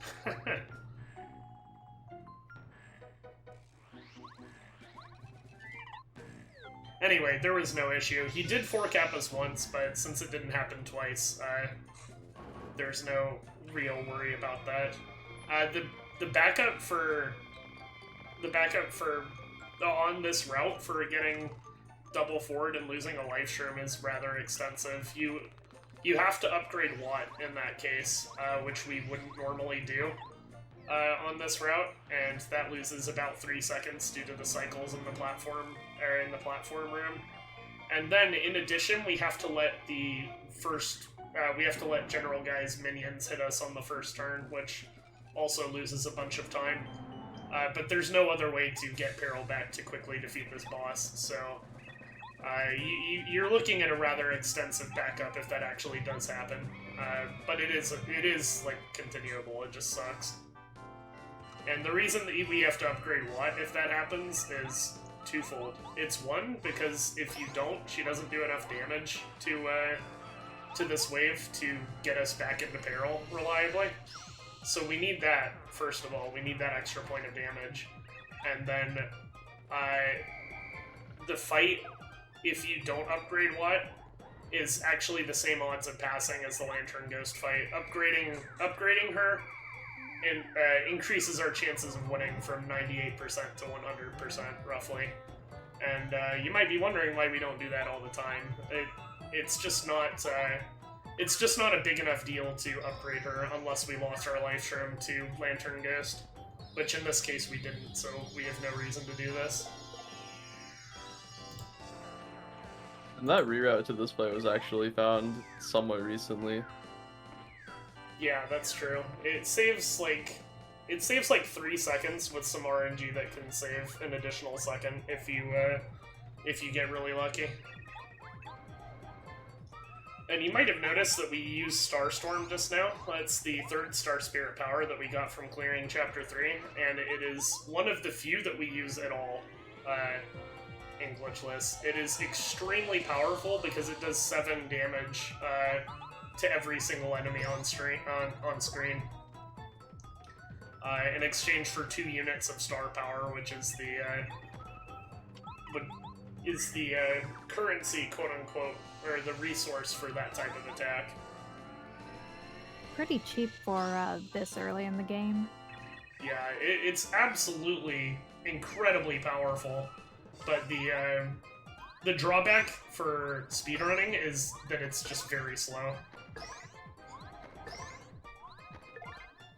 So we do a power bounce on him. You can win with everything but double 4-cap, and he has the same multipliers as Lantern Ghost. You might notice that he has 2 different attacks. The bomb one is about roughly 2 to 3 seconds faster. We're not sure exactly how much faster, but it's around there somewhere. And we got a 6-cap and a 5-cap on our 2 power bounces on General Guy, which we maintained Peril in order to do that with the Repel Gel that we picked up earlier from Chapter 3. It makes Mario invulnerable on the turn he uses it and the turn after as well. So that lets us extend our use of Peril strategies for an additional turn. And because we got a 6 bounce and a 5 bounce, we actually didn't have to time Watt's Electro Dash, which saved roughly 3 seconds, I think. But we lose time in doing the extra bounces, so in reality it's much closer to 1 second than it is 3. And every little bit counts. You know, we're fighting for frames in this category, so that is our fourth Star Spirit card right there. And this gives us another power that we're not going to use. But it also increases our star units by 1, which now that we have 4, it means we can use Starstorm twice if we have need of using it multiple times. We now have that option.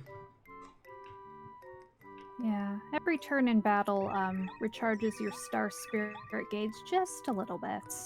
So it can be quite a while before you get a full charge again. Yeah, unless you use a battle command specifically to charge it up, but that's always slow. There's never a situation in speedrunning this game where that's actually fast. It doesn't even charge an entire unit, it's just a little bit. It's like a third or something. Yeah. It's so small. Anyway, this is the next speech scene. This one comes on the tail of the longest one, or the shortest one, and this one's the longest one. We have to bake a cake for this guy. Yeah. Earlier when we said he got shot into space, he really did. Yeah, he's just here now. You saw he did kind of a moon jump out of the toy box, and this is where he happened to end up. So, now he's very, very hungry again, despite consuming an entire cake in one bite, just a few moments ago. And he wants Princess Peach to bake him another cake in exchange for information on the next Star Spirit. So that's exactly what we're gonna do.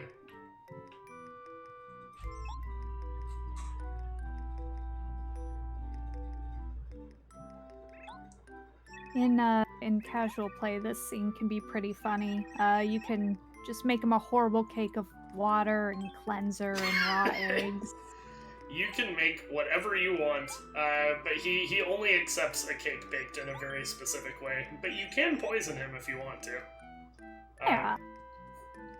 Fortunately for him, he seems to have quite the resistance to soap poisoning. So even if you do that, he just tells you to go make another cake correctly this time. Yeah, in the English version, they call the soap cleanser, which leads me to think it might be bleach. Bleach cake. And he's totally fine. Apparently you can just dump a bottle of bleach in his food, and he's not even going to be fazed by it other than saying it's disgusting.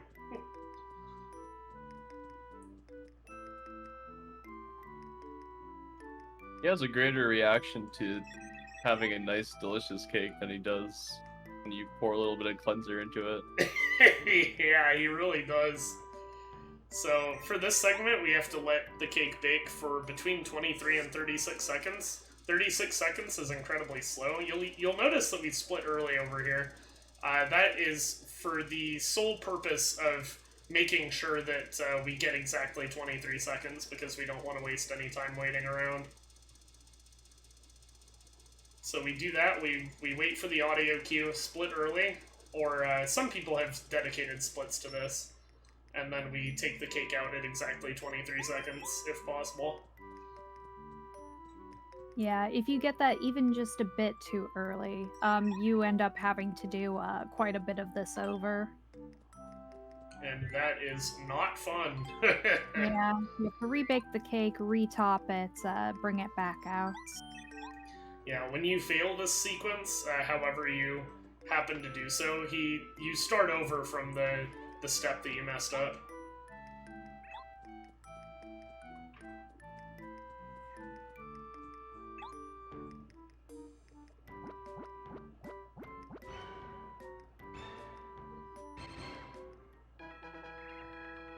So he really likes this cake. Unfortunately for him, you can't go more into space than in space, so he just has to run it off by running across the ceiling right here. And he does deliver on his promise to tell us where the next Star Spirit is. Very kind of him. And Twink sets out to deliver this information to Mario. I wonder where Gourmet Guy goes after this, because you can't find him at all. Yeah, he's gone until the credits. He must be burning those cake calories off by running around in space.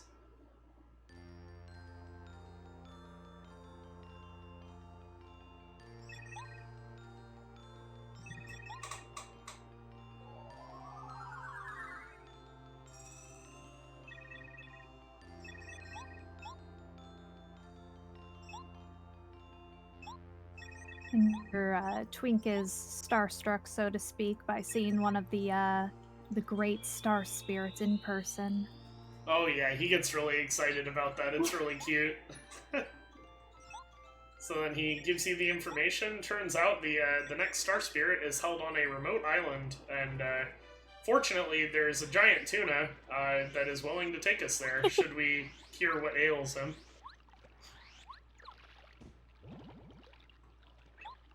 This is also interesting. Nobody really thinks about this, but if you look at this whale, it has blush and, like, these giant eyes. This whale has, like, a super uwu face thing going on. Years before that became popular. Now, this trick, not really sure how that missed, but there's a trick where you can encounter him on his first jump, and it saves about 4 seconds in RTA.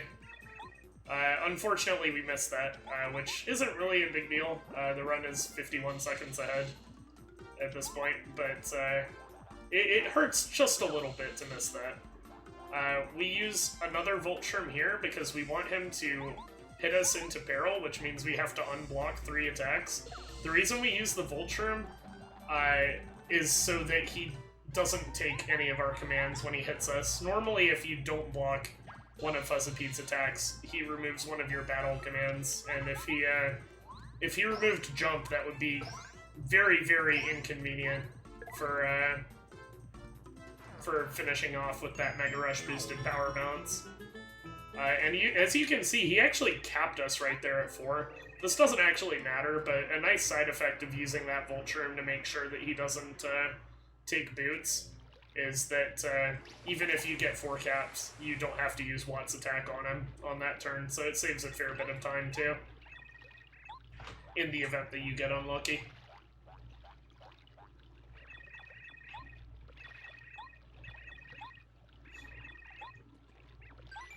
Actually saw that NPC who's coming with us earlier. That's Colorado. He's an okay archaeologist.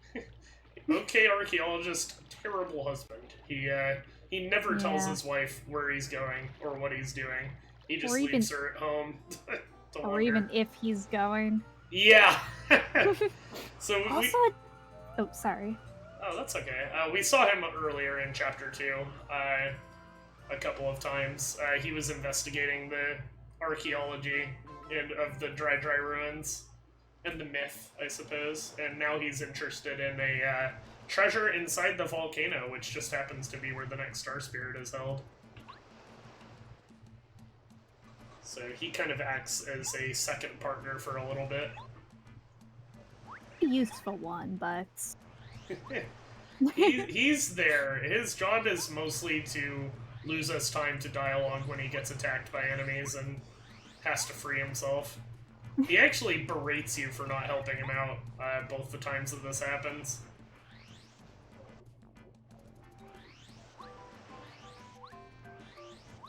It doesn't seem to have passed biology. Seems to think that little guy we were riding was a tuna. Yeah, that's why I referred to it as a tuna. It's clearly a whale, but... Yeah, despite the whale, like, straight up telling him that he's a whale. Yeah. Colorado just refuses to believe him. Continuously refers to the whale as a tuna throughout this whole chapter, every time you interact with them, which is really funny.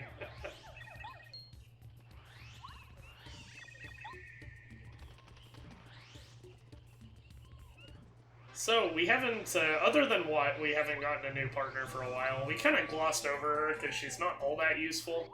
She's the best partner for the general guy fight, and in certain routes, she's also very helpful against Crystal King in the final boss gauntlet because her base attack pierces defense. But she's not really used extensively in the current glitchless route that we're using for this. She is good in other routes. Her ability mostly just lights up rooms, so she doesn't get much use. And neither does Sushi, speaking of, who is our 7th partner. She is a fish that got stuck in a tree due to mischief, and she asks us to help find the missing Yoshi kids and agrees to come with us on our adventure as long as we help her return them to the village. So, her ability just lets us swim, and she's not used in battle in Glitchless at all. She is in other categories used for Final Bowser and Lava Piranha in all cards and all bosses due to her water-based attacks being really good against Lava Piranha. And her first upgrade ability, called Water Block, is absolutely key to having a consistent final Bowser boss fight in other categories. But we have one that doesn't require us to do those things, so Sushi is another partner that mostly just kind of sits on the back burner when we don't need to use her out-of-battle ability. You might notice that badge we just picked up and used against those ambushes, that's called Power Quake. And Power Quake is a very powerful badge. For 4 FP, timed Power Quake does 4 damage to every enemy on the ground or on the ceiling. And it's boosted by Mega Rush, so a timed Power Quake allows us to deal 8 damage to everything, which is how we wiped out those ambushes so quickly, since they have exactly 8 HP. Yeah, earlier we mentioned how it's faster to kill all the enemies on screen at once, and this is one of our tools to be able to do that. Power Quake in combination with Mega Rush is an extremely powerful badge. And you might notice that we barely even used Watt's ability in that room, despite it being dark. We move slower when Watt is out, because we can't spin. So the fastest way to do that room is to get up there blindly and then tap C down twice to use and then instantly cancel her ability to trigger the cutscene, so that's what we end up doing here.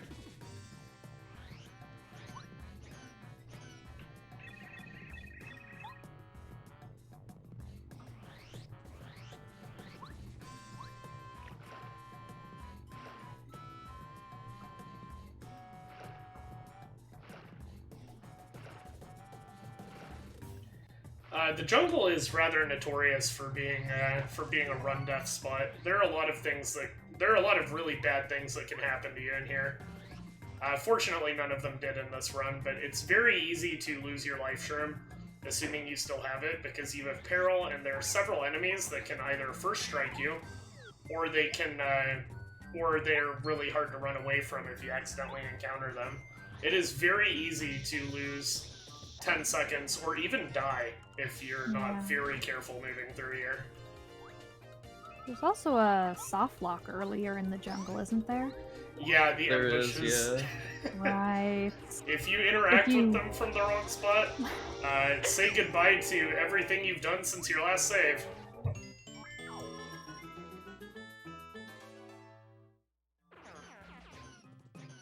A couple things you might have noticed just now is that Mario canceled his spin before dropping Bombette with a hammer, and this is to, one, make sure that your spin actually gets canceled since we don't want to trigger that cutscene with Mario, and 2, to prevent your partner from jumping so you can use Bombette instantly and not have to worry about losing any time there.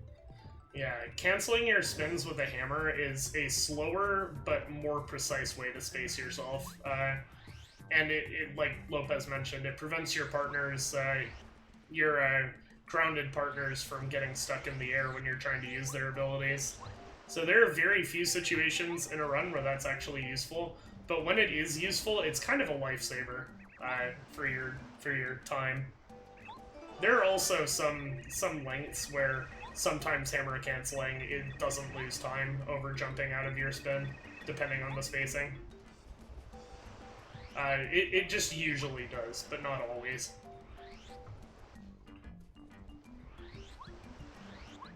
So now that we've rescued all the Yoshis and the village elder has given us his most prized possession, we are going to insert that into a giant rock, and it's going to clear the way for us to move to the back half of Chapter 5.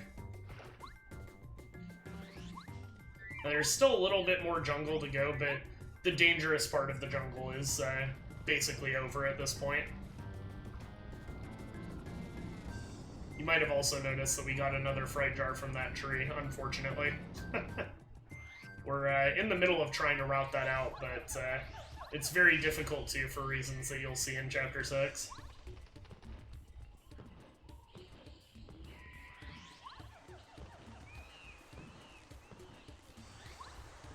So this is a block puzzle.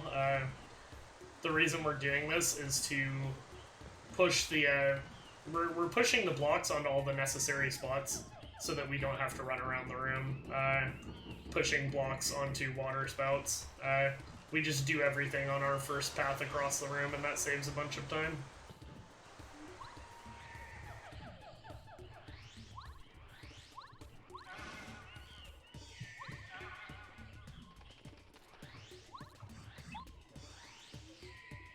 See, here's another fight that's where we make use of a Mega Rush boosted Power Quake along with Bombette's Power Bomb to completely wipe out these enemies very quickly. The routing also works out perfectly with our flower points so that we run out of them on our last battle, fortunately.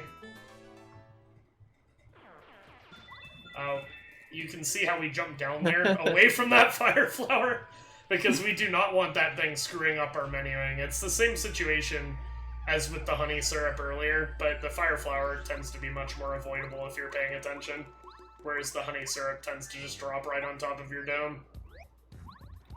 Yeah, if you pick up the fire flower, it's also way harder to get rid of. Yeah, you can't just eat fire flowers. In battle, items that you're meant to use in battle cannot be consumed out of battle. The only way to get rid of them is to either sell them to an NPC or to use them. And that's really not great. We don't want that thing screwing up our item menuing, so we just kind of move down away from it to make sure we don't pick it up by accident.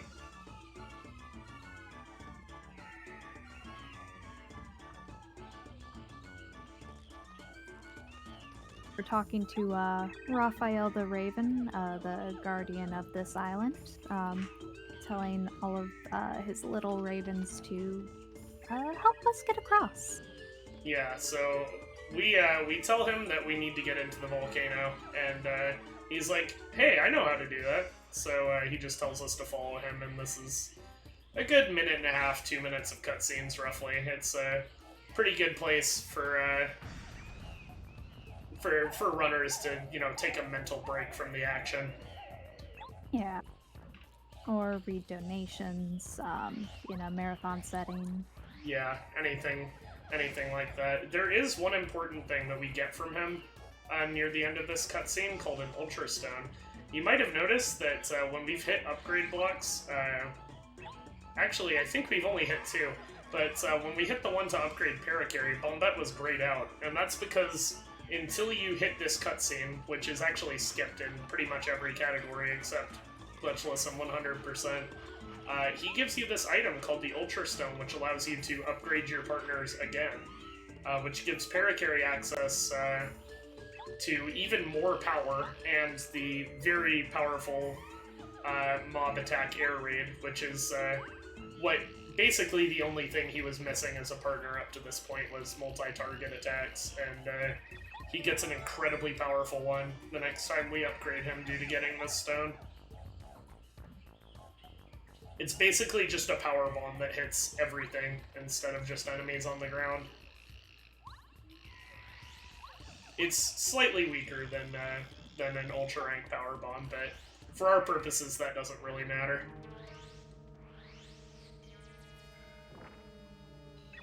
Technically is a version of Bombette's attack that could attack enemies in the air too, but it costs so much more FP.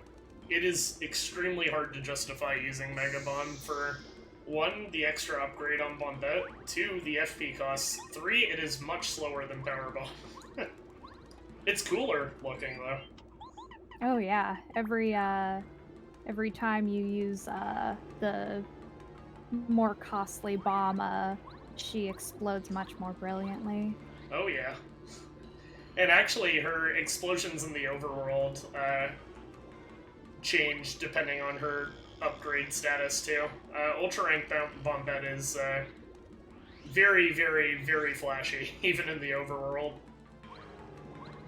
And you might have noticed that we did a little rebadging just now. It saves time to do that on screens where you're waiting for map elements to move.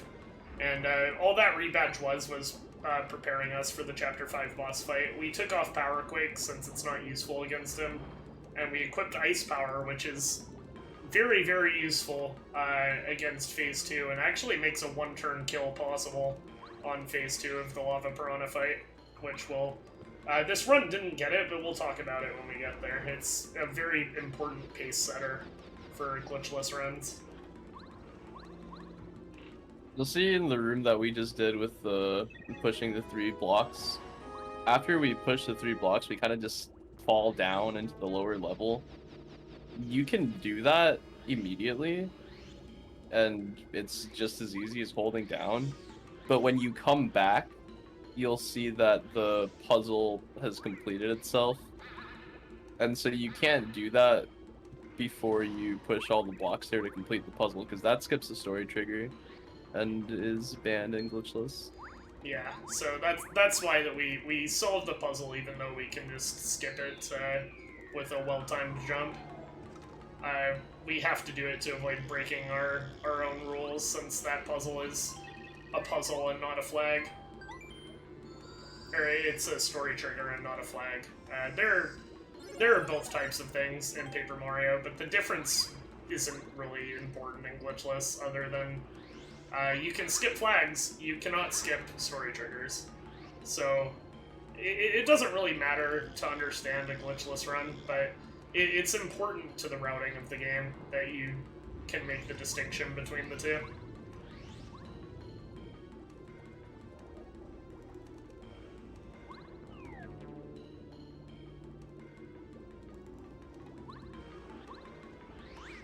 So here you can damage boost. If you get hit by the fire bars, you get invincibility frames, but it's a little laggy, and you can avoid the enemies just as well by hugging the bottom wall, so we went ahead and did that instead. It's a little tricky, but once you've done it a few times, you're probably never going to mess it up again, unless you get really unlucky. Now the puzzle in this room, we actually, top glitchless speedruns actually play on mono audio, and that's because it reduces lag in this room. This is probably the laggiest room in the game when you're solving this puzzle, because every time you break an ultra block, you can see the game slow down. We're losing frames with every single block we break until they're fully unloaded, so...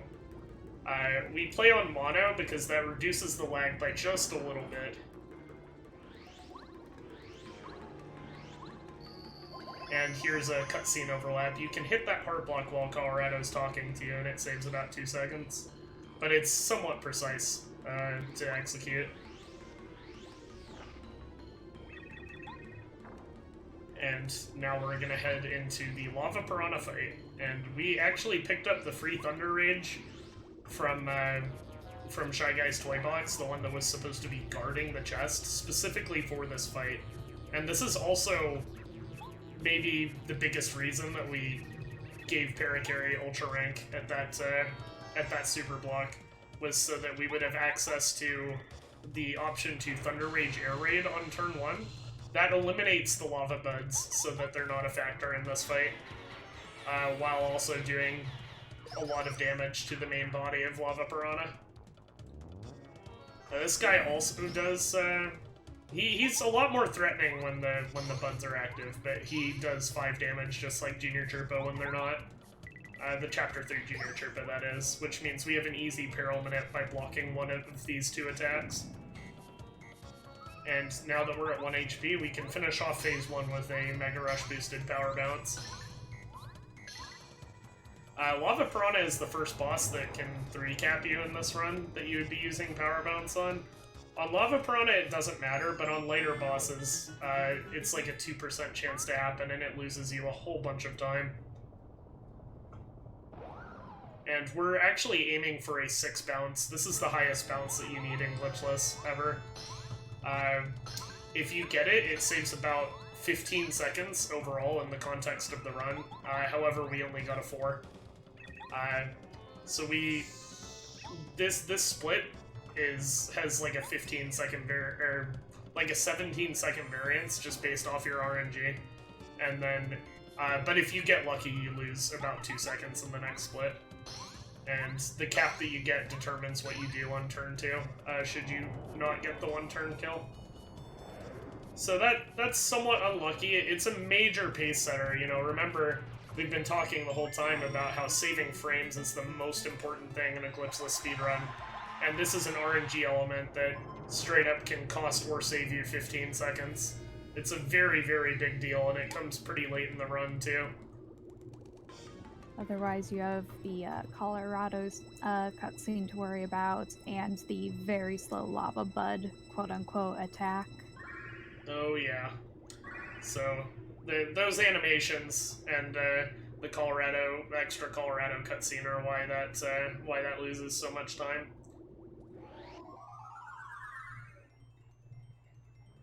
But that is Chapter 5 cleared. 20907 is like a really, really, really good time for this, even though we've had our fair amount of setbacks and RNG that hasn't been the best. That would be acceptable in like a world record attempt, although maybe a little bit on the slow side.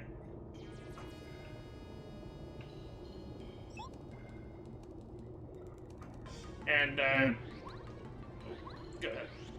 This part is unique in that you don't go straight to a Peach cutscene, you actually continue on as the lava slowly rises, threatening to erupt on Mario and Colorado.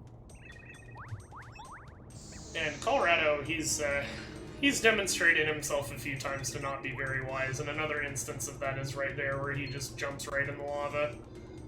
The reason that getting the 6 bounce loses a little bit of time in this split is because you have to switch to Bombette to blow up this wall, which, if we get a 6 bounce, we shell shot, and that finishes off phase 2 of the Lava Piranha fight. But if you don't get a 6 bounce, you switch to Bombette, which saves about 2 seconds in this split, so that's why it's like a little faster, or it's a lot faster in the fight, but then you lose a little bit of time, and that's why it's like 17 seconds time save in the split itself, and then, but only like 15 overall.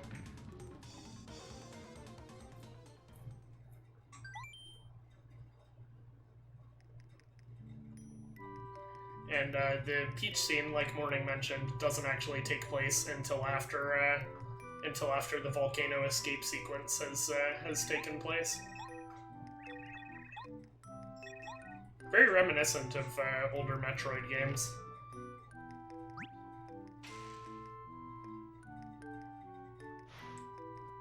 And there's something else unique about that about the volcano escape sequence, and that it doesn't actually set your story progress, which enables an incredibly broken glitch called Peach Warp that's used in the glitch categories, where if you manage to clip out of bounds to access that area at the wrong time, the volcano escape sequence happens when you access that area, no matter what story progress you're in. And it takes you to the end of whatever chapter you're on, and this is used in any percent, all cards and 100% to skip. In any percent, it's done twice, and it skips most of Chapter 6 and all of Chapter 7. But in the other categories, it only skips about half of Chapter 7, because you still have to clear that chapter.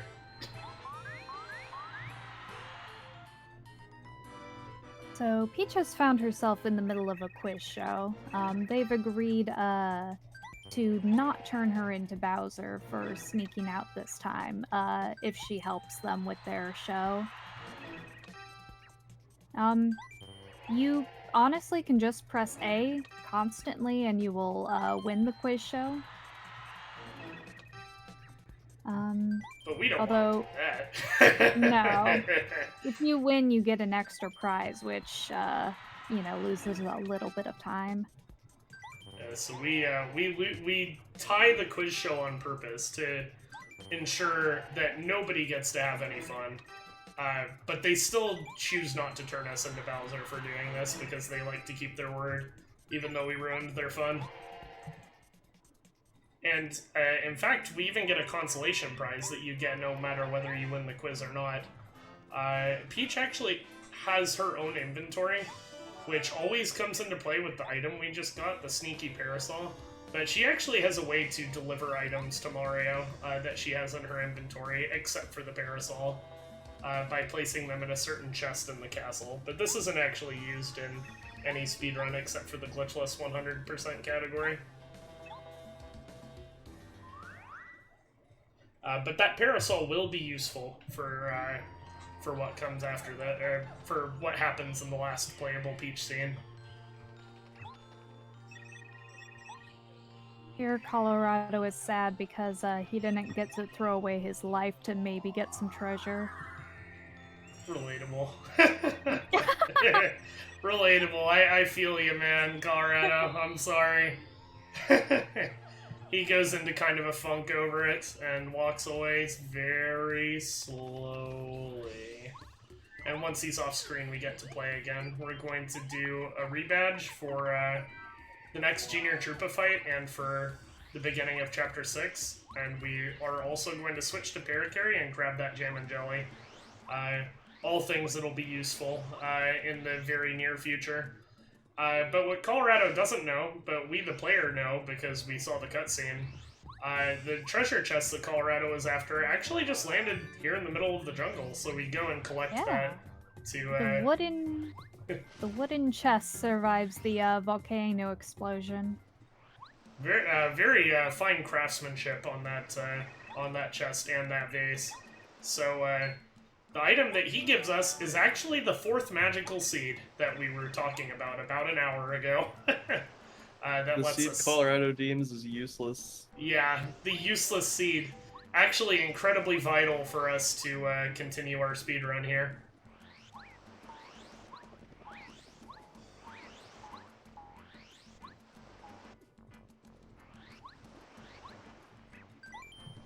So we're going to board the tuna and head back to Toad Town now, with the 4th seed in our inventory. Here's a familiar face. This dude swam all the way across the ocean because he heard Mario was here. What a persistent little guy. And he's gonna swim all the way back.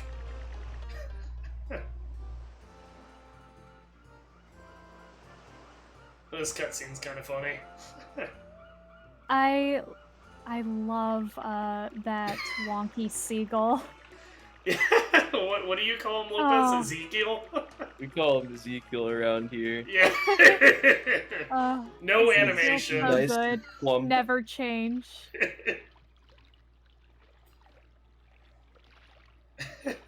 No animation either, so that seagull must actually be more closely related to bats than birds. Because he's just gliding around. Maybe it's just all updrafts there. Yeah, it must be. So anyway, we wait here, we watch Colorado leave, and then Junior Troopa finishes his 2nd lap all the way around the ocean. Remarkable when you think about it, because he swam just about as fast as the whale did.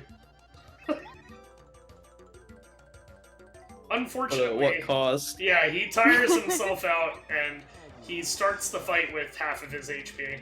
But he has a trick. This time he has wings and a spike, which is why we grabbed Spike Shield earlier. It allows us to jump on him. So his spike actually doesn't really do anything. And we unblock this on purpose to manipulate our HP for the next section. You'll also notice that the first power jump there, was actually untimed because it's faster to hit the ground as soon as possible to trigger Junior Troopa's text, and because when you hit the action command, Mario's animation is him flying all the way back to his starting location. It's a little faster to intentionally miss it there. Yeah, just a bit. I think it's around 3 frames if I'm remembering correctly, but every frame counts in a speedrun like this. And this is the purpose of the magical seeds. We want to give them to this cute little toad gardener. Her name is Minty. And she plants these magical seeds in her garden, and it actually opens up the door to Chapter 6. They are indeed quite magical to allow us to do this. If you talk to her, towards the beginning of the game, she talks about a legend of something magical happening if you plant all of them. Yep, and as it turns out, something magical did indeed happen. A door appeared out of nowhere, and now we can access flower fields. She's also such a good gardener that she can grow these plants just by jumping twice. Yeah, very impressive. Very, very impressive. He's a wizard too. So this is Chapter 6. It's flower fields, and we're going to solve all of their problems because they are rooted to the ground and cannot move. So they need Mario's help to resolve all of their issues. This would have hurt them before at any point, but seems they've been doing all right without being able to move.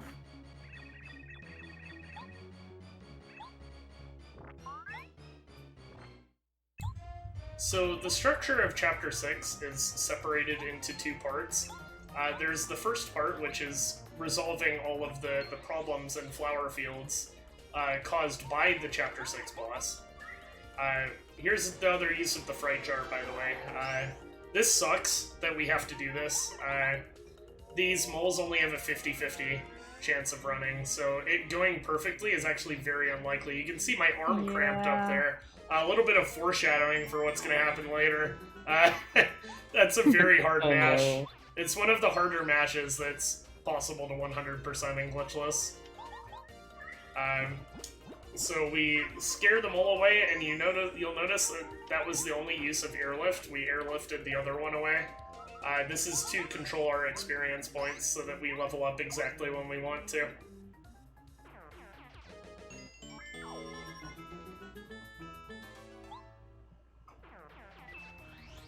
Anyway, we're gonna collect the structure of flower fields. So we want to collect all of the necessary items to create a beanstalk to head up to fight the Chapter 6 boss, and we also want to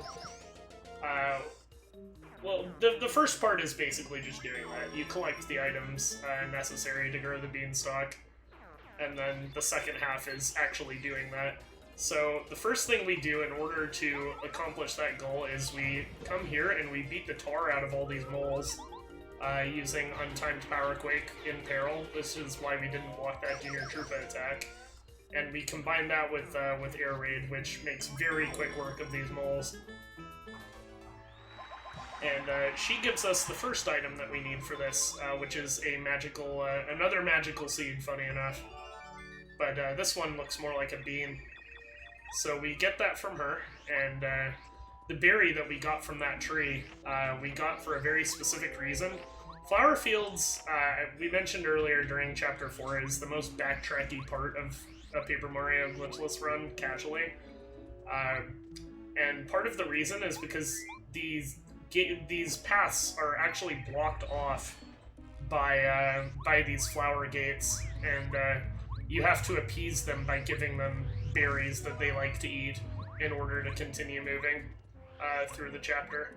So despite having a very open appearance, being a hub and 6 paths away from the center, there's actually a very correct linear way to move through this chapter, which is one reason that a lot of casual players don't like it very much. But in speedrunning, it's a nice break. Chapter 6 is somewhat easy relative to the other things we have to do in the late game, so this is a very welcome break from anything really hard that we have to do. And it's pretty much the latest, it's the last easy chapter, more or less. And even then, it's not super easy. There's kind of a learning curve to it. So, anyway, we get here, and Lily has this problem where her spring has dried up, and we need to bring her the water stone. This is the fetch quest for the mystic water, which is the second item necessary to grow the beanstalk. We get another berry there to open the third flower gate, and we're gonna head back to the hub and go west to open that gate and find out where the water stone is.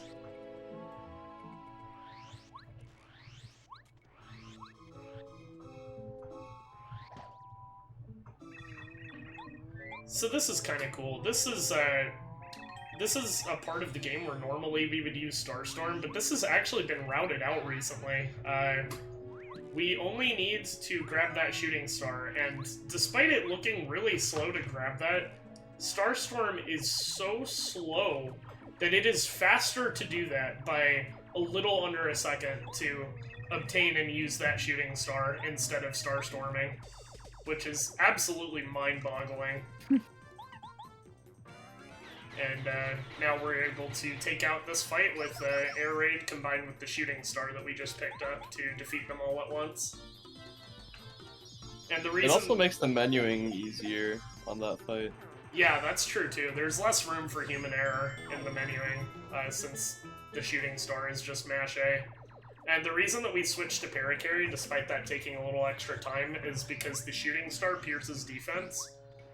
Pretty much all items that do direct damage do. And those Spinies don't have enough HP to survive us doing the shooting star first. So by switching to Paracarry to do Air Raid first, we actually save a few seconds by overlapping the Spiny death animations with the Lakitu death animations.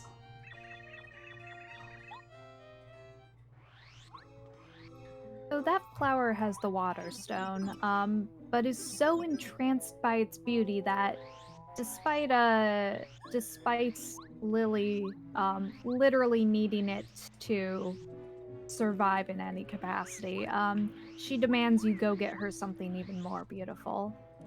Yep, so we end up going back to this path down here, and the flower at the end of this path actually conveniently does have something more beautiful and is perfectly willing to part with it.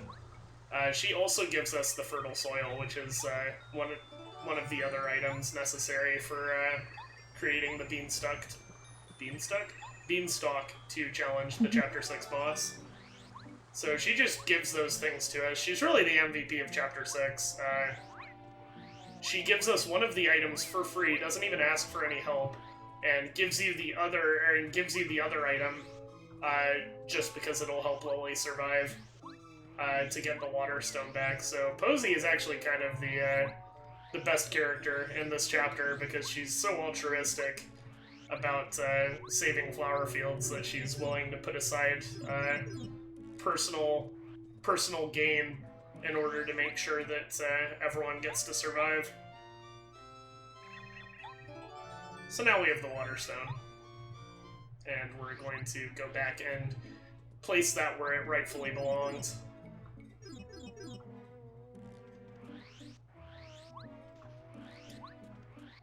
The reason we don't go to Posey on our first pass of that room, somewhat affectionately nicknamed the Death Room, because it's very common to die by getting multiple encounters in there. The reason that we did that, or we didn't go to Posey first to only have to do one pass, is because she won't actually give you the Crystal Berry until you've already talked to Rosie. So there's no reason to go in there for any reason other than to get the Yellow Berry on our first pass.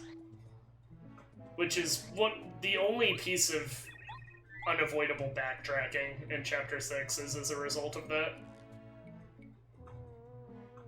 You'll notice in the room before, we actually hit the spikes. We did that on purpose for a little bit of peril manipulation later on. Yeah, it saves a considerable amount of time to hop in the spikes at once before the next boss fight. You want either 7 or 9 HP heading into that boss fight, and if you get first struck by one of the zaps, you can actually eat items to make up for that and get your HP where it needs to be. But if nothing bad happens, then the way we manipulate peril in this situation is by taking 1 point of spike damage from the environmental hazards, which is something that we don't do anywhere else in Glitchless. So now that we have the Miracle Water, we're able to pick up the Bubble Berry from that tree, which actually enables us to access the northwest area from the hub in Flower Fields. And that takes us to the next boss that we were just talking about. And he also happens to be our final partner.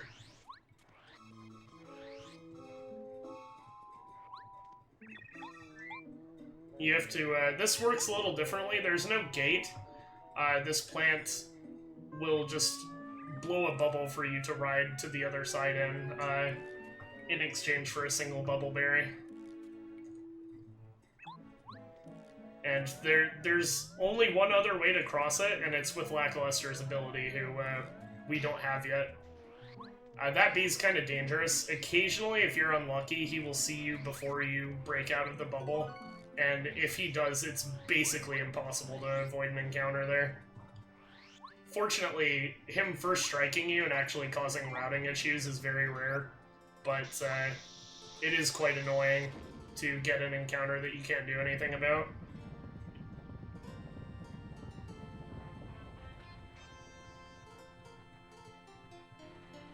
So here's the sun. You might notice the sun's not out. That's because he's kind of just doing his own thing down here. He can't come out because of the clouds, which is another thing that we have to take care of in order to grow that beanstalk. So we kind of pick up on the next part of the Flower Fields mission on our way out of this, this part of the hub. And here is Lackluster. He's incredibly broken for the purposes of doing glitch runs, but in Glitchless, his abilities basically are limited to carrying us across spikes and lava in the overworld. And he also has an amazing ultra rank ability that we use to, 1, quickly clear encounters, and 2, manipulate our star points later in the game. For being the final partner in the game, his actual attacks are incredibly weak. He's very underwhelming. You'll see right there, we actually got 4-capped. That is incredibly inconvenient, because it means we have to finish him off with a shell shot instead of a skydive. This is slightly faster in the fight, but it actually causes problems where we don't have enough flower points for the next fight that we do before the Chapter 6 boss. However, you might remember an extremely inconvenient item drop that happened about 2 hours ago, and is still sitting at the bottom of our inventory. We still have that honey syrup, and what the honey syrup does is it restores 5 flower points. We only need 3 for the next fight to work. So what we actually do here is use the honey syrup MacGuffin that we got earlier. Right there, I think, is where I remembered it. And I thought I was going to grab the stinky herb on accident. But... I am incredibly surprised that that is not in your inventory. Anyway, if you get 4-capped on Lackey, it loses about 8 seconds, unfortunately.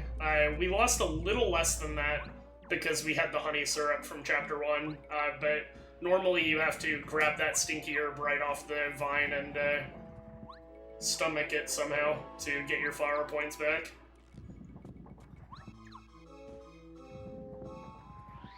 Yeah, you could even see that I was expecting to pick it up because Mario kind of like moved in a circle because I was trying to clear the text from the stinky herb that I assumed I was getting, but it did not happen. So now here's the last fight before the Chapter 6 boss. If you hammer in the right spot, Mario doesn't turn around and that saves a few frames, but we're using the shooting star that we picked up from right where we fought Lackluster, along with another air raid. Unfortunately, we can't power quake these guys because the Lakitus are in the air, but that doesn't end up being a problem because we have the shooting star.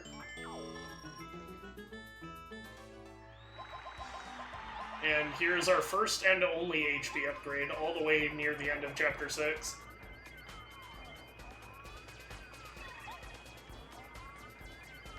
And we break this machine, which is going to make the sun very happy.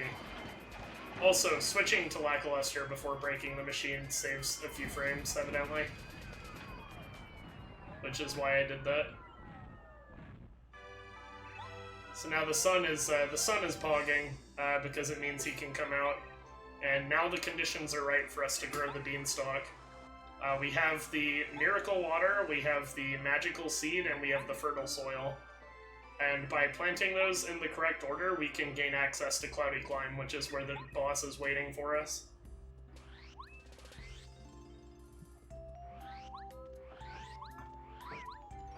Actually, a really good song that plays if you go back to the sunroom, which, like, even outside of a speedrun, you would just have no reason to do ever, but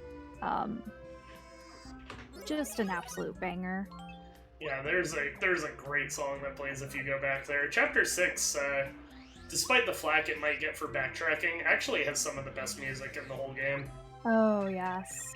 Like, between the boss fight, or the Chapter 6 boss fight, and both of the tracks that play on the sun screen, this chapter is absolutely full of good music.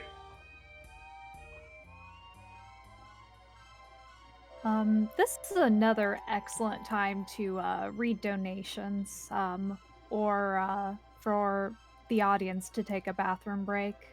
Yeah, this cutscene is... you have to watch two cutscenes. The first is the beanstalk growing, and the second one is riding it up. And these two cutscenes together are just under a minute long, if I'm remembering correctly. Which means there's a lot of time where just nothing is happening in the split leading up to the boss fight.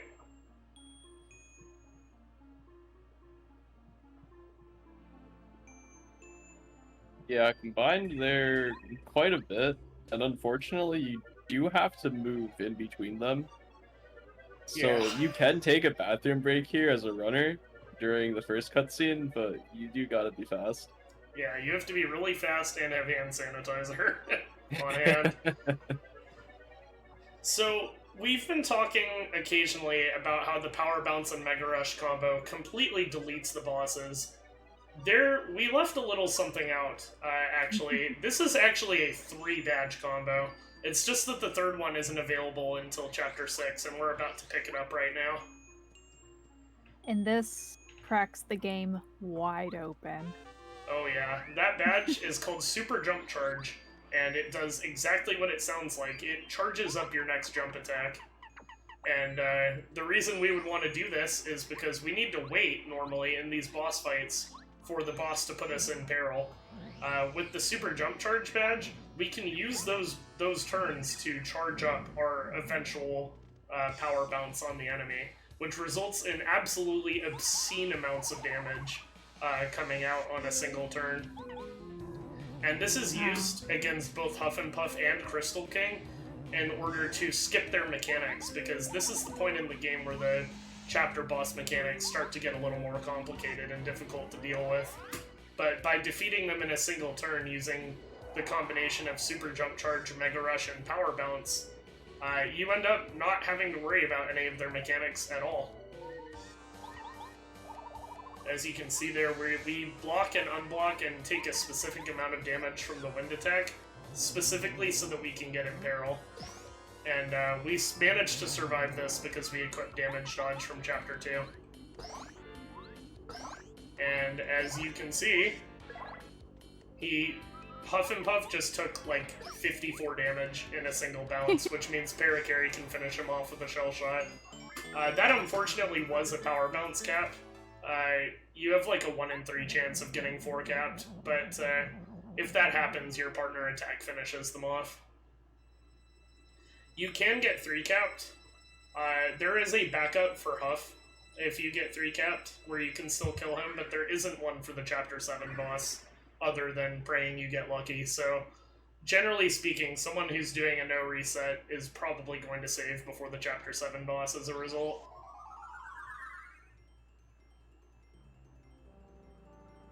Yeah, Huff and Puff, as we attacked him, you saw little puffs coming out of him. He can eat those for HP. Those have their own separate attack that's incredibly slow. So you can see why Super Jump Charge comes in so much handy there. Yeah, if you don't finish off Huff and Puff in one turn, he is actually an incredibly dangerous boss fight, especially fighting him casually.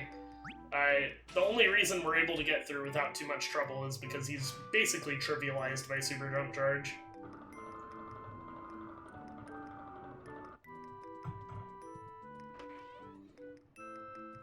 And this is the last Peach intermission. And she uses the sneaky parasol she won as a consolation prize from the last scene to sneak around the castle in disguise as one of Bowser's goons. Wonder why the quiz show guys gave her that. You almost think they want her to be sneaking around. I think that Hammer Bro might just be a Peach sympathizer. I think he knew what he was doing. Oh, hey, yeah. Everyone who goes through a quiz show gets a magic disguise umbrella, of course. Yes, naturally. That's why we gave it to you, even though you didn't win. Funnily enough, there's a Hammer Bro. They could be the same one for all we know. In the library, who, if you talk to him as Peach, will give you a shooting star. Yeah, which is very obscure. Very, very obscure secret, but you can actually get that to place it in the chest to give to Mario if you so desire in a casual playthrough.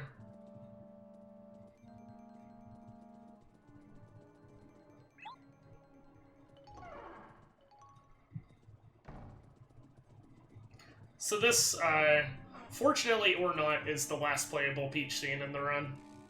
You do get one more after this, but it actually is just a cutscene instead of being a mostly cutscene with minimal gameplay. It's the one post Chapter 7. So after this, we unfortunately will no longer get to play as Peach, except for a brief period during the final boss fight.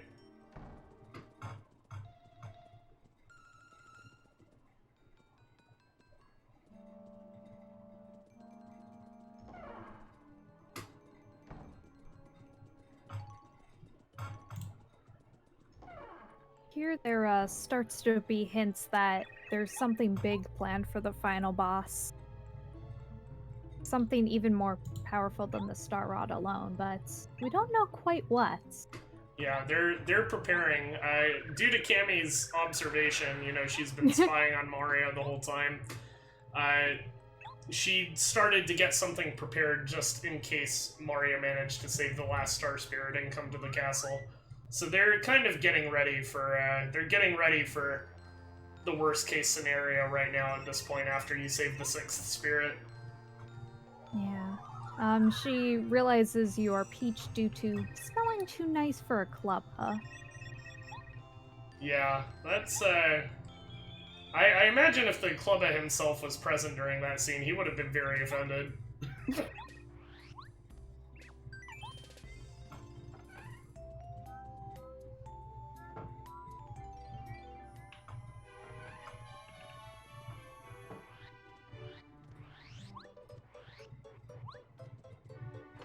So, in order to actually access Chapter 7, we have to go here and talk to Merlin.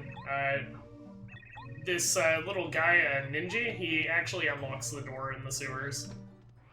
Which means this is the first time that we actually have to go in there. We have not been to the sewers yet, which is in stark contrast to any glitch category, which generally enters the sewers at like the 30-40 minute mark. But Glitchless doesn't come here until nearly 3 hours, just because there's no reason to, if you're not doing Blue House Skip. And as a result, this blooper is still here, but he is a complete joke thanks to the arsenal of badges we've picked up at this point. Super Jump Charge is such a powerful badge that it lets us break through this fight without even having peril. And this actually is a really fast fight for not having peril. Oh, yeah. They do intend you to be doing this boss fight at, like, Chapter 1, Chapter 2, somewhere around there. Yep. He is 30 HP and 3 attack. But 30 HP is taken care of very easily by a 5 bounce with 2 charges behind it. And there is absolutely no RNG risk in this fight whatsoever. You do need to block both attacks, which is a little tricky. If he gives you the ink attack, which I believe I got twice in that fight. Because we want either 13 or 15 HP for the next boss fight after this. You can see we use some wall cancels and some well-timed jumps over the enemies to navigate these tight spaces with Mario, despite the fact that there are enemies everywhere. And here is our final upgrade. Our final story-based upgrade is the Ultra Boots. They give another +1 to our boots attack, but more importantly to us as speedrunners is the fact that bouncing with the Ultra Boots is way faster than bouncing with the Super Boots. It's not even close. You can see there that Spiny ignored me for a while, so I actually did a tornado jump to stall in the air for him to go under me to avoid that encounter. Very, very easy to get encountered down here. Those Dark Koopa's positions and when they see you are random. It is not uncommon to see somebody take multiple encounters during this section of the game. If for whatever reason we lose a life shroom earlier in the run, we can actually grab a pretty fast one along the way here as well. Yeah, there was a life shroom in the 2 Dark Koopa room that we need the Ultra Boots to grab, and it's a little risky unless you use some specialized movement, but you should never need it in Glitchless, assuming you haven't made a big mistake or gotten extremely unlucky.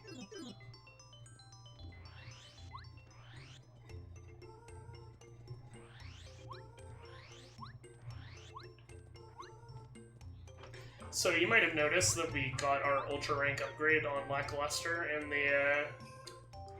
the sewers there. That is our final partner upgrade of the run, and it allows us access to Hurricane, which is a move where if you mash the A and B buttons well enough, you can blow every enemy away from the battle without gaining star points. Not only is this fast, but it helps us manipulate our experience so we don't level up at a bad time in Chapter 8. The mash for Hurricane it's not too hard, but it is a little challenging. It is a little challenging to do several in a row to 100%. It's not impossible, but it's often a pain point for people who are picking this game up, getting their 2-button mashing skills up to par for Chapter 7. Way better than Spook, at least. Yeah, Spook is the other option for the Chapter 7 fights, and it is much worse in just so many ways.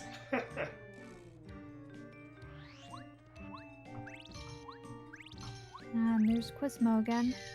There to cheer us us on. on. So the lore of this situation is that we walked up and saw the Mayor Penguin dead on the ground, and his wife walks in and just assumes we did it because, you know, there's no other possible reason that might have happened, right? So It's not. we're on She's been reading too many crime novels, someone says later.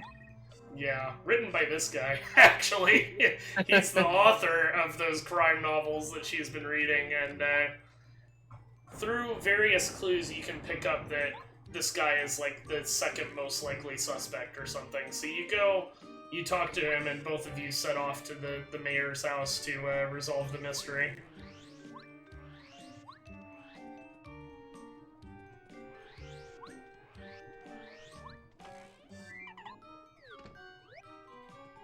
Now, we choose to do our partner swaps in the spots that we are, because they save the most frames to do them there, because the doors do not open, don't open on your schedule, they open on their schedule.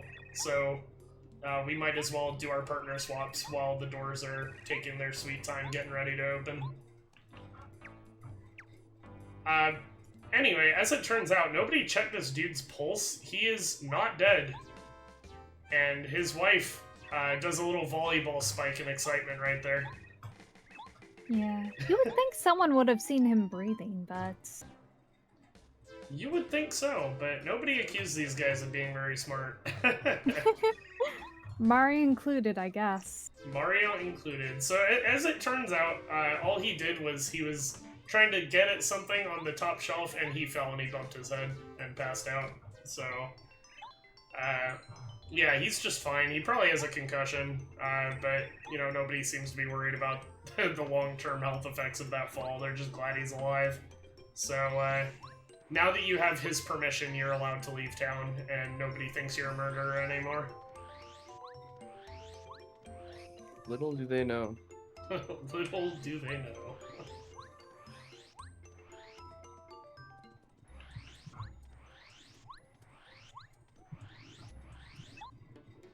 So here is our next fight with Junior Troopa. This is another common pain point for people learning the run. His attack is difficult to block, and assuming everything has gone well up to this point, you have to block both of his attacks while you are charging up.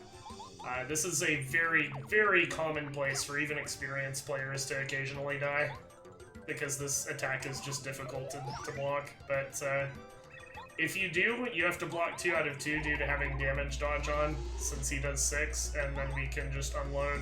We don't even need to attack him with Paracarry a second time if we get a good power bounce cap. And in this case, we did. And getting a 5 cap allows us to... a 5 cap is a perfect kill. The reason we attack with Paracarry on turn 1 is just in case we get 4 capped, because we'd be missing 8 damage at that point, so... If that happens, you attack with Paracarry again on turn 3 after bouncing. You can skip the skydives completely, and you have like an 84% chance of winning the fight anyway and saving about 4 seconds or something like that. It's between 4 and 6, but it's risky, and that's never something that someone's going to want to do in a no-reset situation. That's something you would only do if your PB was on the line, pretty much. And, that was the very scary Monstar, which only does 1 damage. Absolutely the scariest scariest mini-boss in the game. 20 HP, 0 defense, and he only has 1 attack. Even if you somehow didn't kill him, like if you dropped your power bounce, you would still you would still be able to block his attack and not even like die, despite the fact that you're in peril. And you might notice we're kind of skimming over these fights at this point. That's because despite the fights they actually do get harder. That's not untrue. But the fact that we just got super jump charge elevated our power level so much to the point where nearly every fight left in the game is just a formality at this point.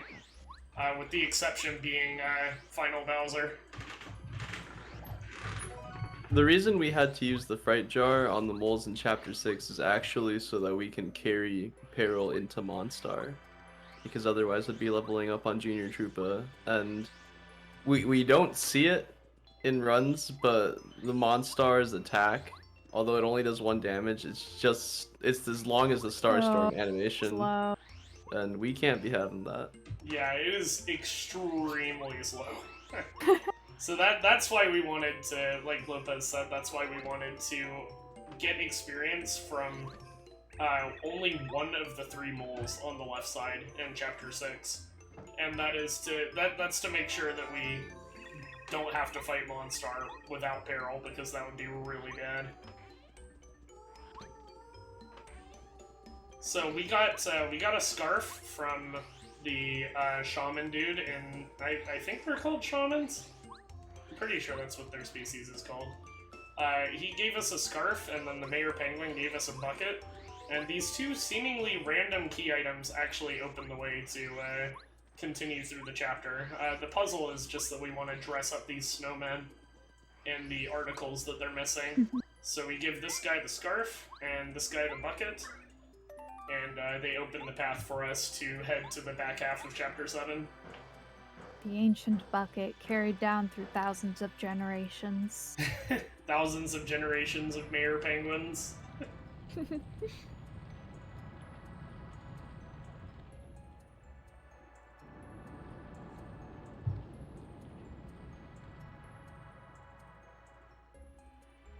Chapter 7 also has some pretty incredible music, especially once we get into the palace and the boss fights. Oh yeah, the Crystal Palace music is easily among the best tracks in the game. Easily. It's Yes. very fitting. Yeah. Yeah. It's very cold and mysterious, which is exactly what you're supposed to be feeling. Yes. The sound design in this game is absolutely stellar for an N64 title. Yes. Even standing out among other games that have really good sound design, Paper Mario still stands out. Yeah. Just perfect atmosphere, especially in Chapter 7. So this is the first fight that we don't want to get star points from, so thankfully we got Lackluster upgraded to Ultra Rank, and this is our first use of Hurricane. You might notice that bar doesn't look too hard to fill up, but the double button mash is something that a lot of people aren't used to doing, so it's still difficult for new runners of the game. It's also slightly easier on Dupligos than Clubbas, which we'll have to use on inside the Crystal Palace.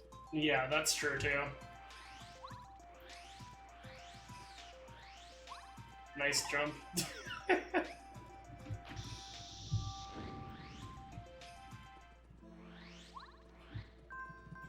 So this is a shortcut scene where we get a key item that we use to raise the path to Crystal Palace. It's just more lore. The ghost of an ancestor of Merlin and Merle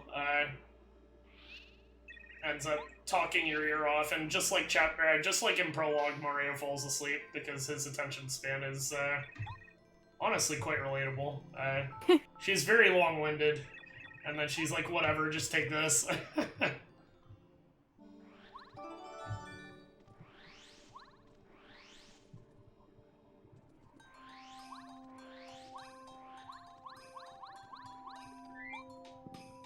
And now, stairs. This is a very long cutscene of just the stairs. Another excellent point for reading donations. Yeah. This cutscene is effectively twice as long, because not only do you have to watch this, you then have to climb them, and that takes a while. But it's just more atmosphere and mood setting up that, you know, was done so well in this game. For sure.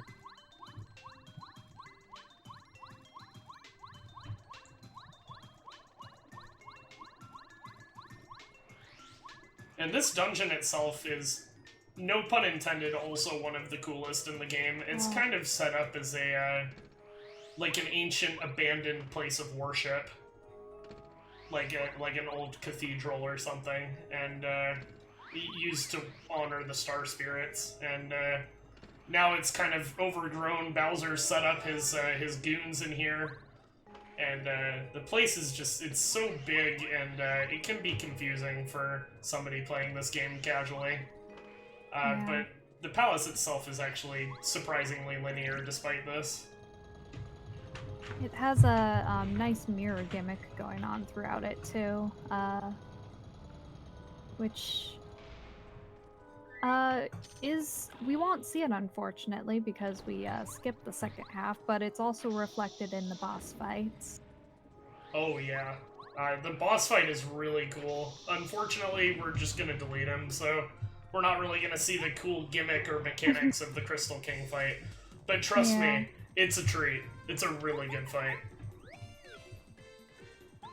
So we're gonna blow these guys away too. The other reason that we're using Hurricane on these guys, aside from the fact that we don't want the star points from them, the other reason is that Dupligos are incredibly tanky. They are so tanky that there's just no fast way to fight them. Yeah. The best way you could probably fight them is by switching to Bombette and allowing them to transform into her, and then instantly killing them with explosions. The problem with this is that they're not guaranteed to transform. They're like 60-40 in favor of transforming versus attacking.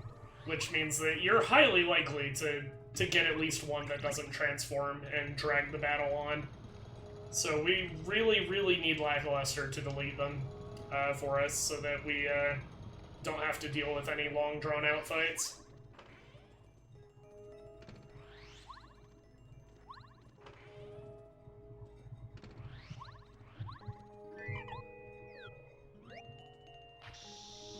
So here's kind of the other gimmick of the Chapter 7 dungeon, is that you get puzzles like this. You have the mirror gimmick where you can't, where, you know, everything is reflected and you have to use the mirror to tell you what to do, basically. And the other gimmick is that you get puzzles where duplicos disguise themselves as your partners.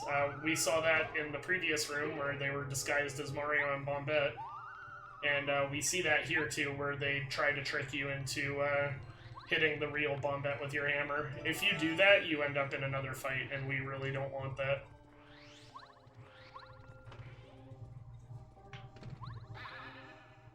Luckily, we've been with Bombette for a few hours now, so we know her well enough by now. Yeah. Very, very kind of her. She's so overjoyed when we correctly identify her out of the lineup that she gives Mario a kiss. And here's a lot of hurricanes all in a row. Yeah, we these enemies are very tanky, and you can see my arm's actually cramping up here, just like it did during the airlift earlier. Not a good look. This was probably the biggest single time loss in this entire run, was that I actually fail one of these hurricanes and have to do it again, which is very, very unfortunate. Really, really struggling there. Usually this isn't an issue, but that day my arm was definitely cramping up a lot more than usual on the mashes, but you kind of take Hurricane for granted when you're an experienced glitchless runner. You're just like, oh yeah, I'll 100% that. And then things like this can happen, where you just cramp up and you can't do it, and then we got 3 dinks! Whoa. And at that point, I was like, I don't know what to do. Bar was like 75% filled up. That was so unlucky.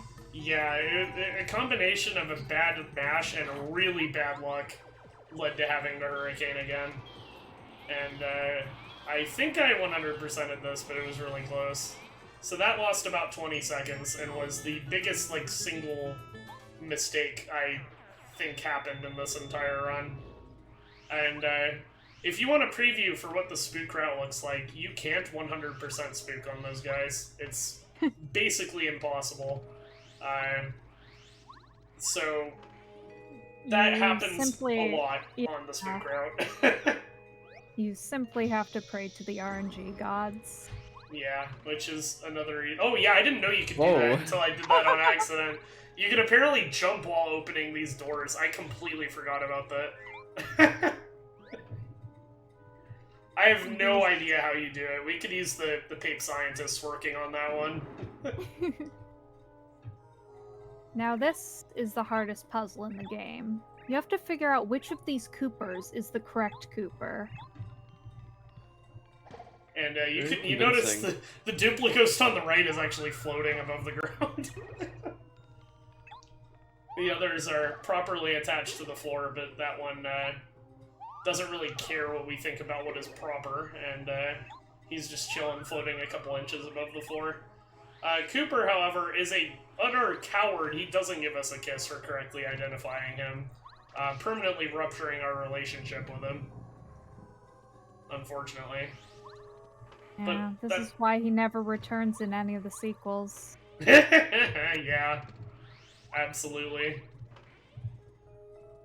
So, the rest of Crystal Palace, there are a couple of scary encounters to dodge. Something that we haven't really talked about is just how difficult Crystal Palace actually is to not lose time. Even if you don't mess up a hurricane like this, this section of the game is actually so easy that it kind of wraps around to being really hard to not lose a bunch of time. Just because everything you have to do is easy, but you have to not make any, even like small mistakes for about 10 minutes of gameplay in order to secure a good time in this split. And that's kind of how it tends to be the farther on you get, and you can really start to tell the difference between even between top runners. Between the top 10 alone, you can see how big of a difference your movement will make.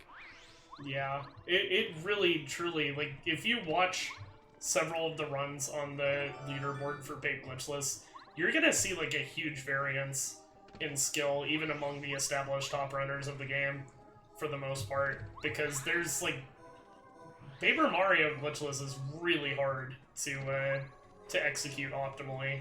Where you're talking about sitting down for nearly 4 hours at a time and making as few mistakes as possible, even like tiny ones.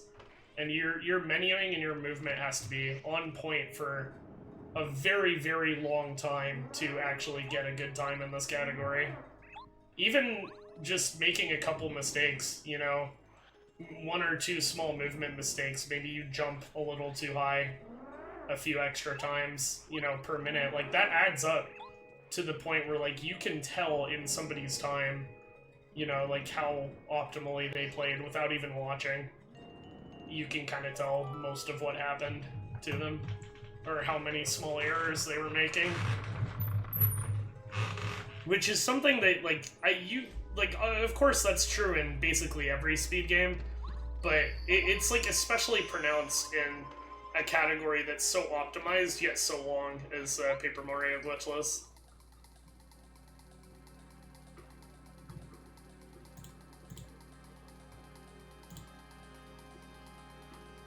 So here's the boss, who we're going to completely ignore all the mechanics of, as mentioned earlier.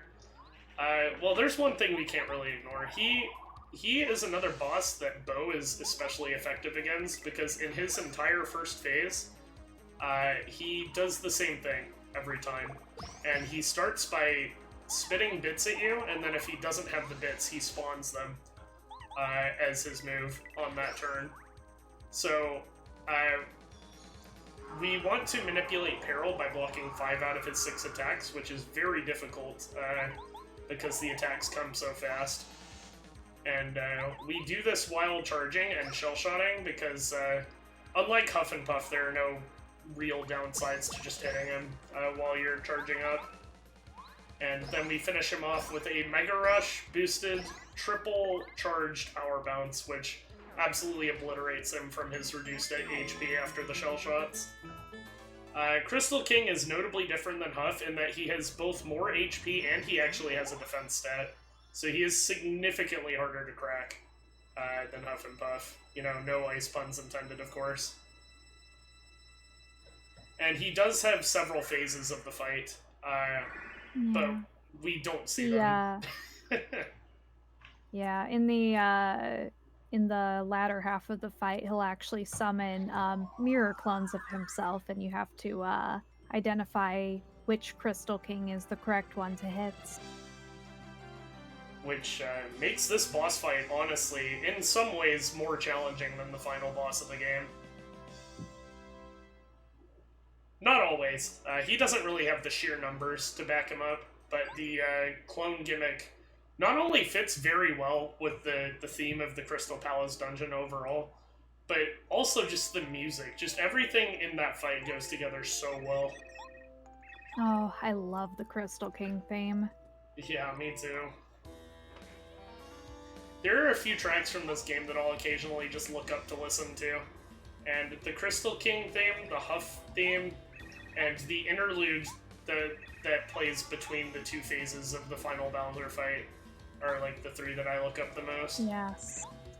I also like the Tubba Blubba Heart fights. Oh yeah, that one's really good too. It's very, there's some really good remixes of it on YouTube.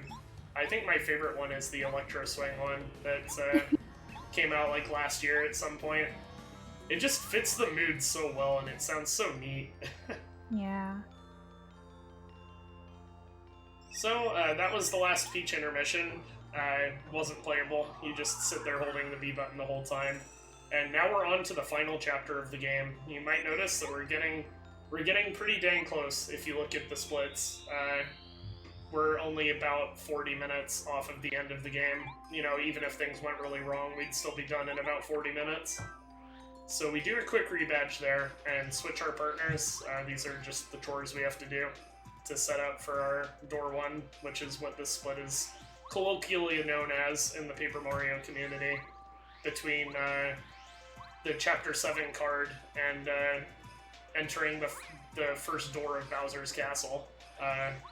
Bowser's Castle is separated into 3 sections that are all guarded by a door shaped like Bowser's face, and that's where, like, this is almost universal, which is remarkable considering Paper Mario runners don't usually split at the same times. Basically everybody splits on door 1. They basically all split on door 2. And they basically all split on Junior Chirpa's final boss fight, which is right in front of the 3rd Bowser door. Only a couple of people actually call that door 3, though. So it's kind of, it's a set of trials, basically, to access the end of the game from this point on. Chapter 1, by far, is the most difficult chapter in this game. It's probably, like, even if you don't do cannon jumps, which is a somewhat obscure trick that you do during the door 2 split that saves a lot of time and is very precise. Even if you don't do that, Chapter 8 tends to be the hardest and the easiest to lose time in by far. There are cramped quarters with lots of enemies, which means lots of encounters are possible. If you get hit, that generally means you're going to have to use a heart block in addition to running away from the enemies. The lava basement in door 1 has ample opportunity for you to miss cycles and lose, like, high single-digit seconds. And then it's topped off with a whole bunch of RNG in the final boss gauntlet once you've made it through the 3 doors. So, we'll talk more about each of those parts when we get there, but know that Chapter 8 is incredibly dense with difficult movement and RNG. That it's definitely, appropriately, the most difficult section of a glitchless speedrun, and frankly, it's not even that close. So you can imagine what it does to runners' nerves when you get this far on pace.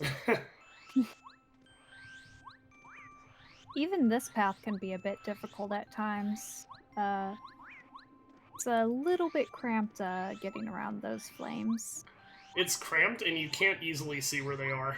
And they have a very particular type of enemy behavior that makes them very difficult to dodge in such narrow quarters. Fortunately, there is an easy way by getting their attention and then spinning away from them quickly so that they lose you. You make use of this a few times in Glitchless, but whenever an enemy sees you and then loses you, there's about a 2-second span where they can't see you again.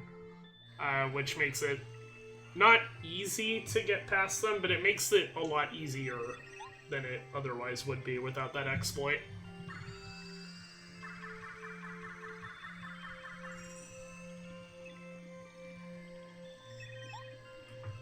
So you might be wondering, how are we going to get into space? And the answer is a bathtub. Thanks, Star Spirits. You get a flying space bathtub. No explanation on how this thing is even able to fly. It certainly isn't very aerodynamically shaped, and it doesn't seem to have any kind of engine, but Magic doesn't really care about that. They painted some wings on it, therefore it's flying. Yeah, it's like flames that make it go faster. Yeah. Basically the same logic. Same technology. Yeah. for this floating bathtub.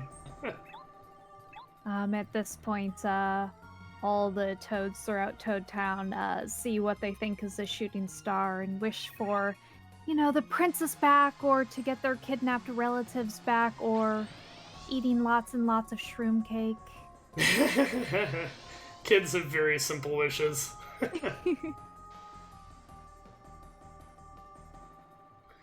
So now we've arrived in Chapter 8.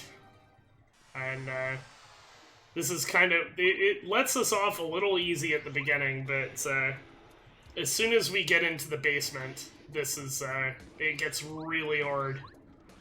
And it'll be hard to explain, like, every individual thing that's going on, but I'm gonna do my best to talk it through as we're going through it. So the first thing we do is we fight this guy for the key to the front door.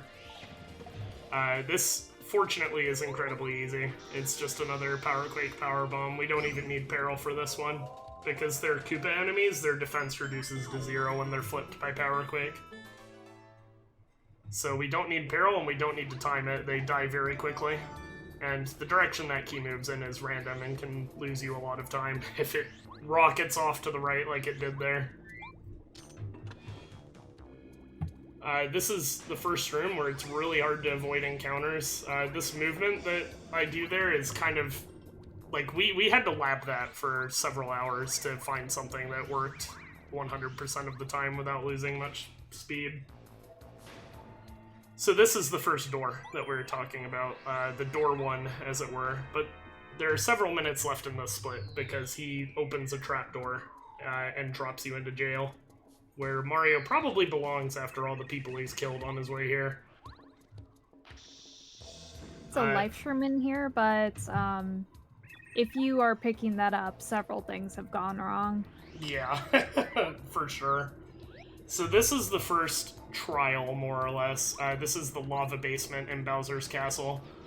This platforming is all incredibly precise. There's very little room for error at any point here. You can see that it's so precise that you actually stop spinning on those small platforms just to be safe. And here's another section. These jumps from these little platforms onto the taller ones are incredibly precise. You'll notice that even though I made that jump, I was on the very edge of the platform. Here's another really precise jump into the same type of jump we just saw. And if you fail any of these, you lose at least 5 seconds. And if you also miss a cycle, it's even more brutal on the platforms. This is like the first major trial of Door 1 is getting there. Fortunately, the rest of Lava Basement, once you make it through the first 2 rooms, is relatively easy, but the potential for time loss, even just one incredibly tiny movement mistake can cost you upwards of 5 seconds. One of few actual uses of bow in the overworld. Yep. And that lava actually is not lava all the way through for some reason. It's partly just a visual effect. It's only the middle that actually hurts you, so you can get out of sight early. So Lava Basement's pretty much done, and it's capped off by another fight here, which is also going to be our last level up. We swapped to Paracarry for this to get access to Air Raid. And because he's the next partner we need. And a quick Power Quake into Air Raid reduces the Koopa Troll's defenses to 0, so Air Raid finishes them off. But the Magic Koopas have 11 HP. He doesn't quite die. There is a small chance that he sticks around and attacks you, which costs about 7 seconds, because you have to kill him with an untimed jump after that. And that's our final level up. We take badge points to set up our endgame fights against Bowser. And that is the Lava Basement.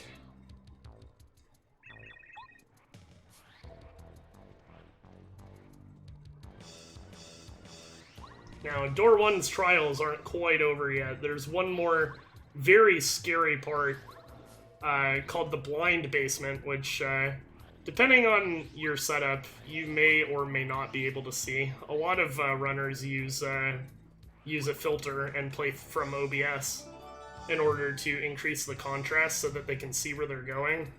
I do not do that, unfortunately. I can see the edges of platforms on my TV, and that, combined with some very consistent labbed movement, allows us to get through Dark Room. Anybody who's played Paper Mario before but has never watched a glitchless speedrun is usually floored by how quickly we do this without being able to see. What you're seeing is only slightly less than what I can see on my TV.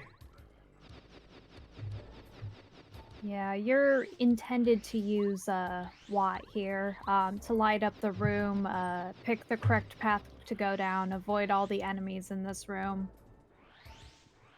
And there are 2 whole rooms of this too, and Yeah. several enemies to dodge.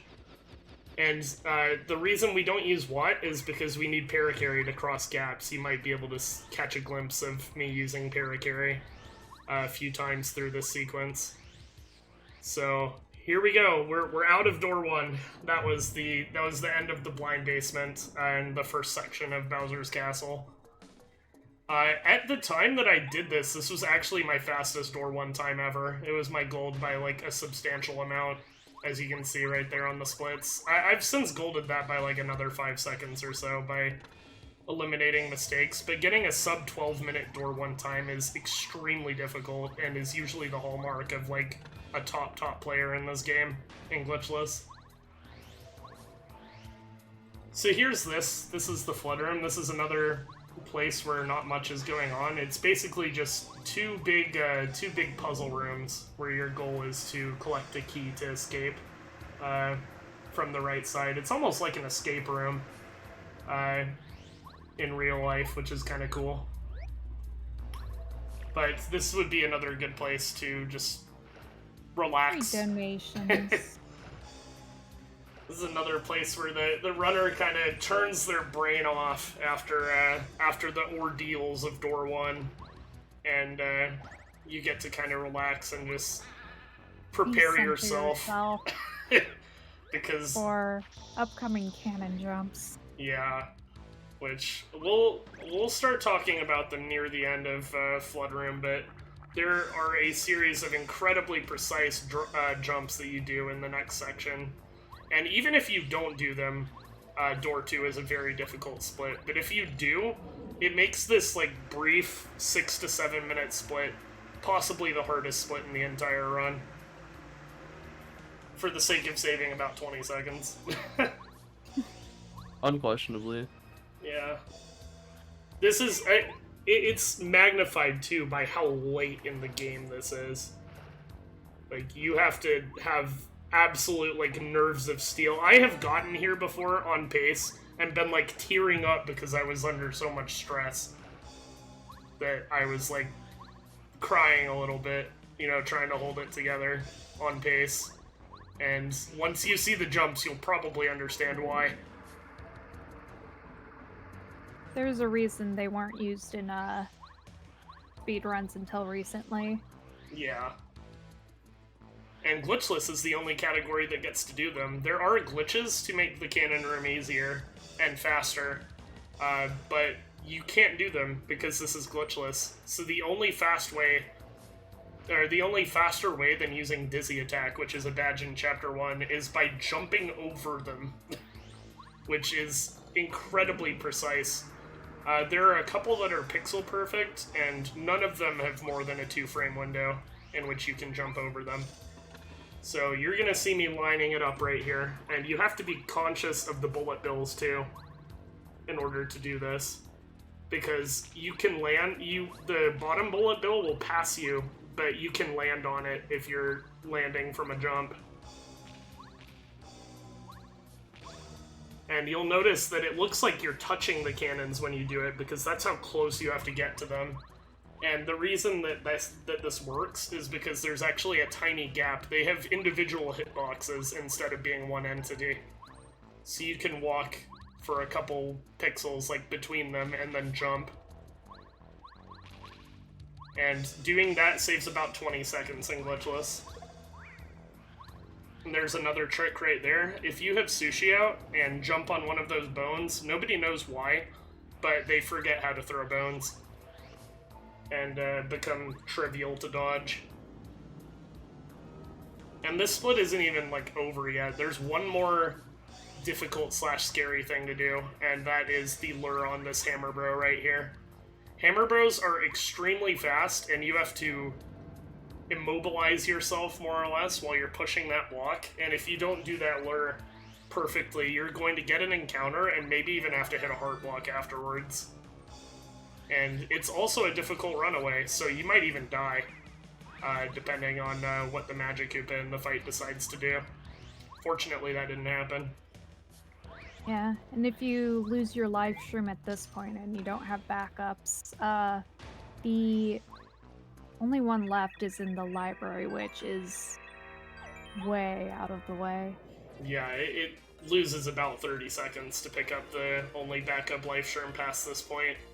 And all the other ones are like low to mid single digit seconds to get, so you really, really don't want to lose a life sherm this late.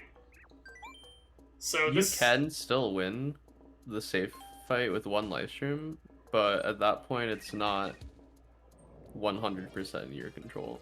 Yeah, Bowser can screw you over if you only have one life sherm, even though it's still possible to win. So this is another chill place. This is like and I'm very thankful for this. This is you get to unwind from what you just had to do.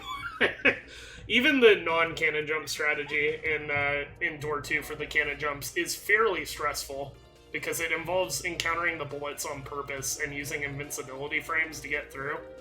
But you can't control when your window is to encounter the bullets because they're random. So it's quite stressful even if you're not doing cannon jumps.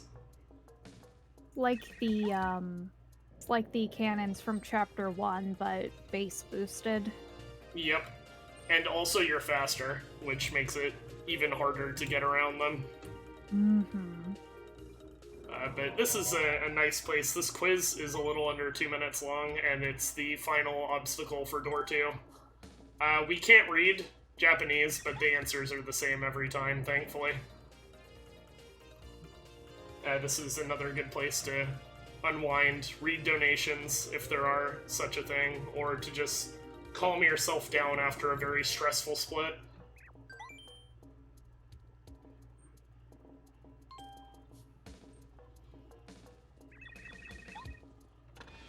If for whatever reason you fail the quiz by getting 3 of them wrong, you have to fight several anti-guys, which are an enemy that you don't even see in Glitchless. Yeah, they have 50 HP, and they do 10 or 12 damage per hit, and there are 3 of them. Which is easily, if it weren't for the fact that they could be statused, it would be easily a more challenging encounter than the final boss. Easily. Thankfully, we can skip that. If we couldn't, routing this category would be a lot more challenging, to say the least. Routing any category would. Yeah, can you imagine Could routing you any imagine? percent? God.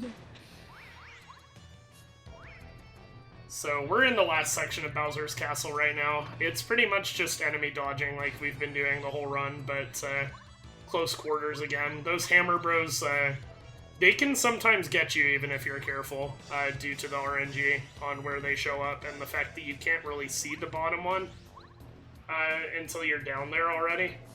It is possible but unlikely that you can be hit even if you're trying to go slow and careful, just due to how fast they are. And the fact that they can change directions after you've decided how you're going to move around them.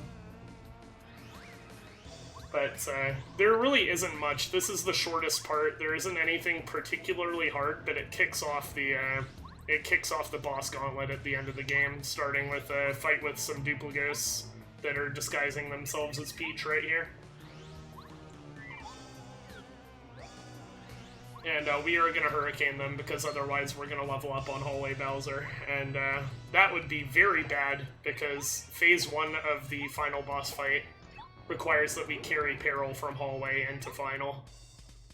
And we really don't want to lose that, so it's absolutely necessary that we remove these guys without getting star points. Thankfully, we have a move that lets us do just that, with 100% consistency.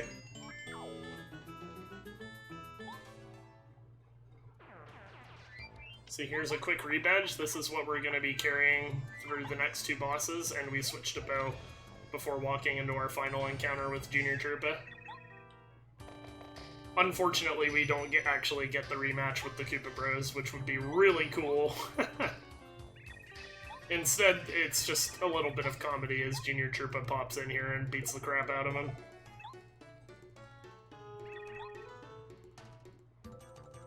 Bowser's sapient door having to do the math on if beating the guys who beat the Koopa brothers were good enough. Yep. So in this fight, we don't hit him. There is a risky version of this fight where you use Paracarry to reduce his HP before doing a bounce with 2 fewer charges attached to it. But that fight has like a 2 in 3 chance of working roughly, while this one has a 98% chance of working. So we stick with the safe thing for certain runs and for no reset situations. So now he puts us into peril right here, and a 4 bounce takes him out. And the reason we go for a 4 is because there's no way for, like, aiming for a 5 and then finishing off with a 4 will ever work, due to how quickly he puts us into peril. There is a 98% chance there is a backup for if you get 3-capped. So this isn't exactly the end of the world, but it would require you to pick up the final life shroom in the library, which is really slow. But the run still can be finished if you get super unlucky there, so there's no issue with that, thankfully.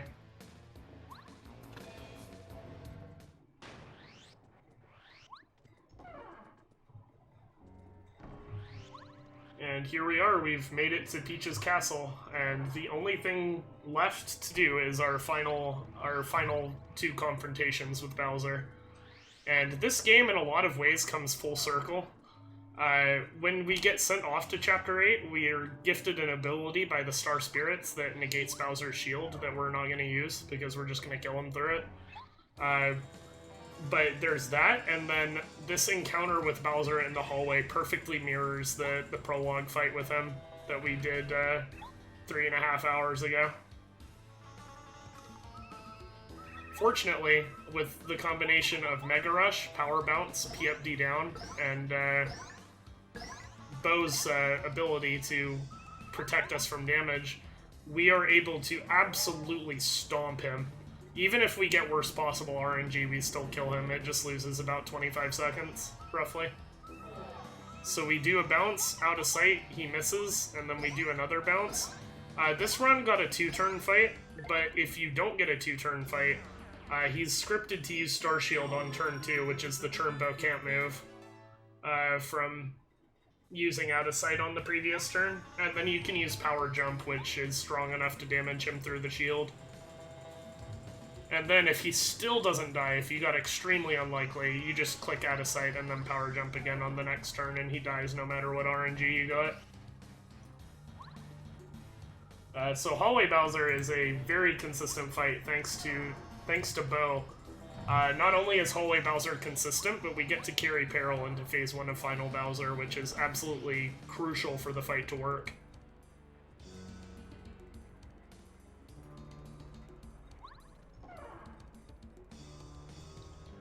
See, here's that platform they were working on earlier.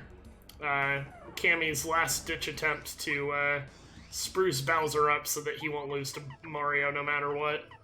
So we do a quick rebadge. We equip HP Plus that we collected much earlier in the run in Chapter 1. This is the only time we use that, is for the final boss fight with Bowser.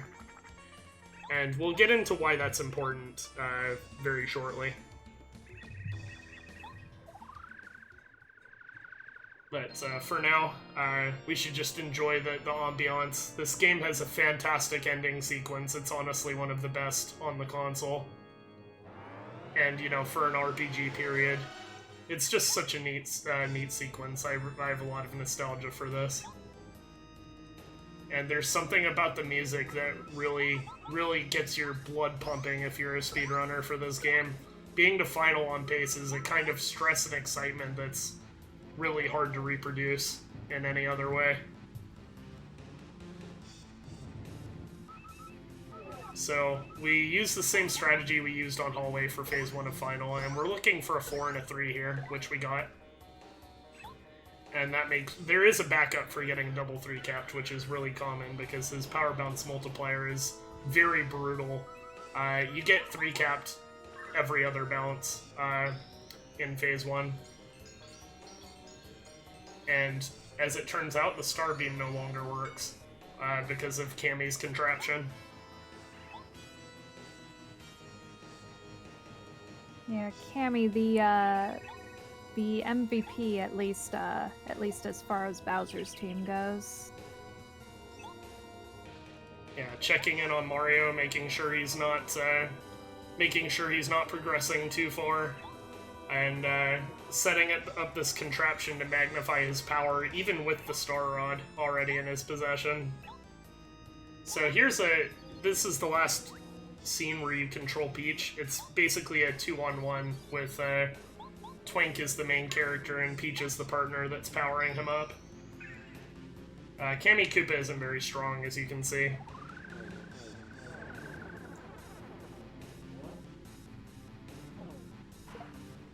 But defeating her is absolutely necessary towards to taking Bowser down in this fight.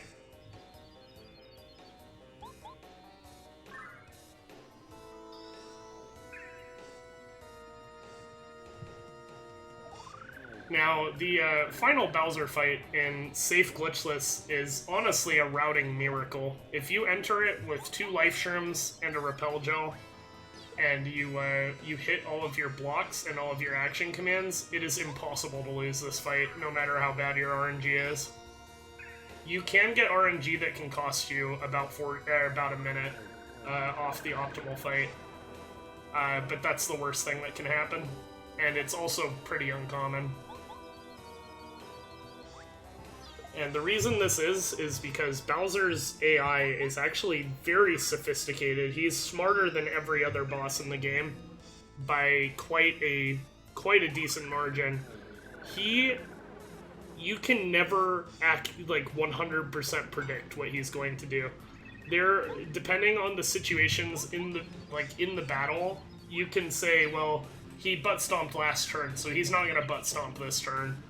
Or I used Super Jump Charge, so he's probably going to use Wave. But Bowser can always choose to buck the trend and just not do what you're predicting him to do, no matter what the situation is. Which makes routing this fight extremely difficult.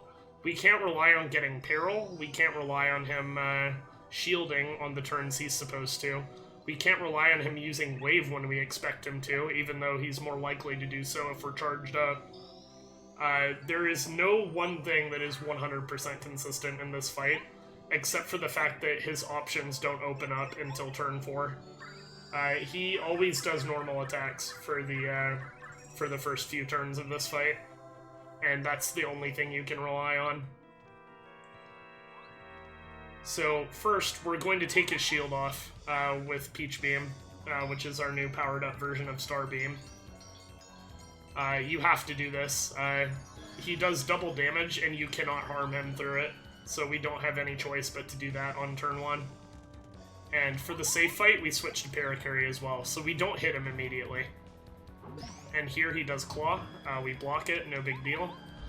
And we start DPSing him with Power Jump and Shell Shot, which is the bulk of this fight. Is that we Power Jump Shell Shot, we Repel Gel after we lose our first life shroom and we take damage again. Whenever he has his shield up, we take it down with Mario's turn and hit him with Paracarry. So right there, we lost our life shroom. So we have one after our next hit is when we have to use the Repel Gel, and the reason we do this is also the reason we equip HP+. Having a max HP of 20 actually influences the formula that allows Bowser to heal. He has 3 30 HP heals in this fight to use at his discretion under certain conditions. He will never heal unless Mario is 25% more healthy than him, if you convert their maximum HP and current HP into a percentage. And the point of this fight is to remove that as a possibility, so that he can't prolong the fight and put us in danger. Yeah. So by increasing our maximum HP, we'll almost always seem less healthy than him, comparatively. And the HP Plus and the Repel Gel in combination ensure that Bowser never gets a chance to think he should heal. That's also why it's important in phase 1 to keep track of your bounces, because if you do too much damage in phase 1, then he will heal it. Well, he is very likely to heal when you're at 10 out of 20 HP. And there it is. Bowser is taken down. This, at the time of recording this, this is the fastest time that has ever been achieved in Glitchless with the safe route. Which is something that I'm personally very proud of. At the time that this run was done, this run would have been world record, even if my risky attempt didn't exist. Since then, Lopez has beaten this time. But at the time, it was like absolutely monumental to have executed this and realized that second place in this category was possible without using any risky strategies whatsoever.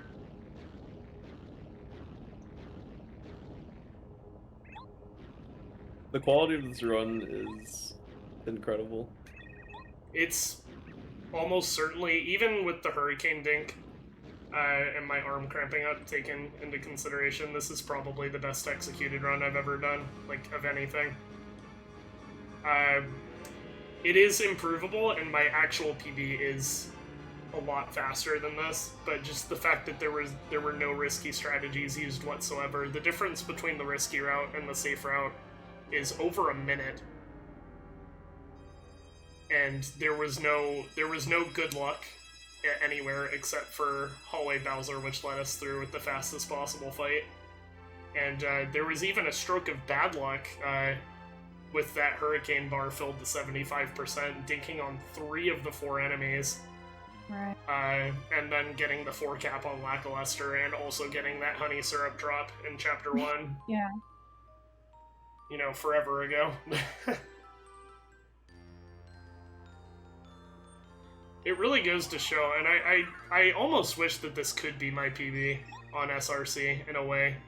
Because there's something that happens with a lot of people getting into this game where they don't really consider just how far you can get with the safe route. And this run is like definitely proof that you can go almost all the way to world record without any risk whatsoever. It is unfortunately impossible to record on safe, but that's like, that doesn't matter. Most people aren't even going to attempt to go for record at any point. So there's very little reason to switch to the risky route of Glitchless to improve your time, because you can just see how much is possible without doing so. Yeah, some people will come in and ask and say, what's a good time to switch to the risky route? And the generic answer is around sub 350. Mm-hmm. But truthfully, you don't even need to do it then. You don't need to do it at all. Lopez is one of the few people who got a 346 on safe, which is an incredible achievement in its own right. Certainly, like, that time is extremely hard to get considering all the RNG and the safe route. And I think Lopez, and shoutouts to Morpheus as well, being, as far as I know, the only other person to have ever done that without any risky strats at all. Not quite. Butter has also done Butter. it. Yeah, and Butter's I done believe it. J-Cog might have also done it. I suppose I'm thinking, like, as far as PBs go, because I wasn't around for those runs. Those were kind of before my time, but... Yeah, those definitely weren't PBs, but to get a 346 with this route is very, very hard. It's incredibly hard, so much that, like you and Morph were getting stuck because Bowser was just refusing to give it to you. He kept giving, like, double shield, or you just wouldn't get lucky enough to get the time, since there is a significant RNG element to this. So you take that, and then you compare this run to it, which is a 344 mid, without any risky strats, and, like, quite simply, I don't know if I'm ever going to, like, produce a run that was better executed than this. Maybe someday, but it's such a steep challenge that I don't know if it's in me. At the time of recording this, there have only been 3 completed runs faster than this run. Yeah. And all 3 of those were using the risky route.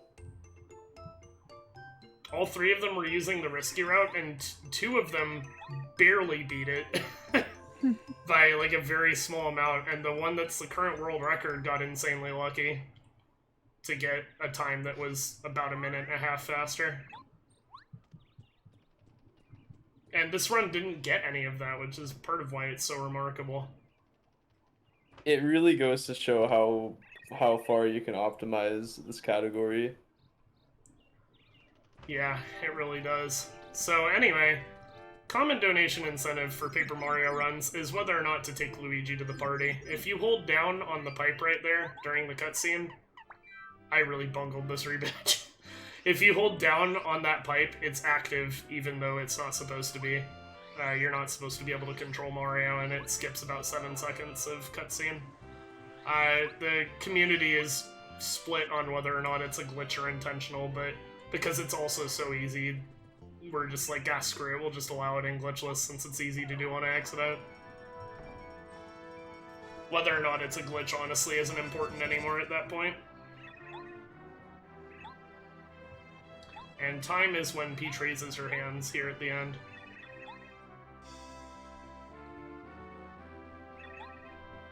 And there we go. We have it. 3:44:28. No risky strategies used whatsoever.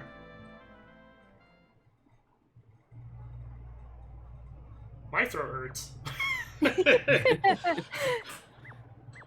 I don't think I've been drinking enough water throughout this whole thing.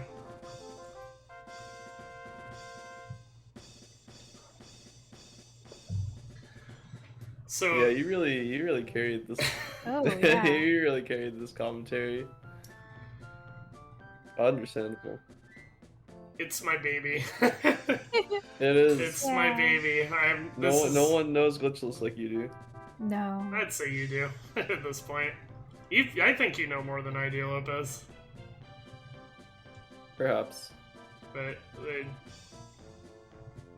you have to get a run like this. You have to know the ins and outs of basically every room in the game that you have to go through, and you have to be very precise for a very long time. And lucky. There's a luck element to it too.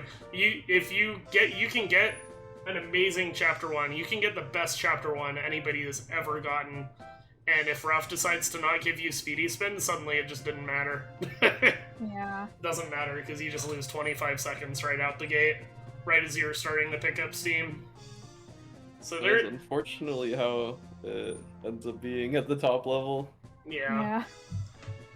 Now, this game as a speedrun is, like, the glitchless safe run. There's a reason that we picked this to dub over world record.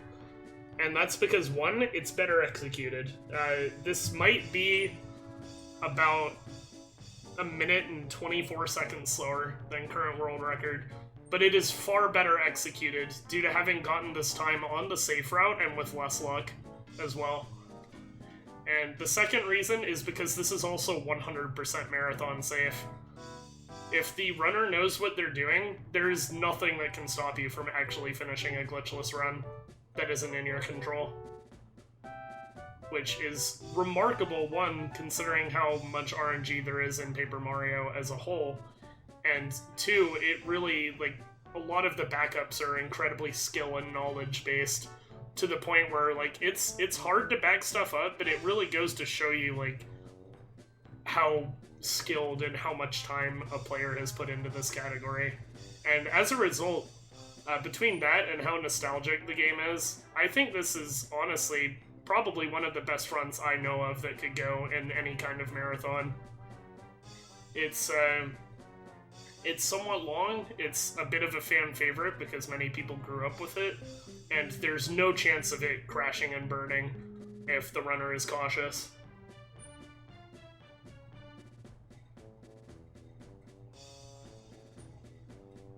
Do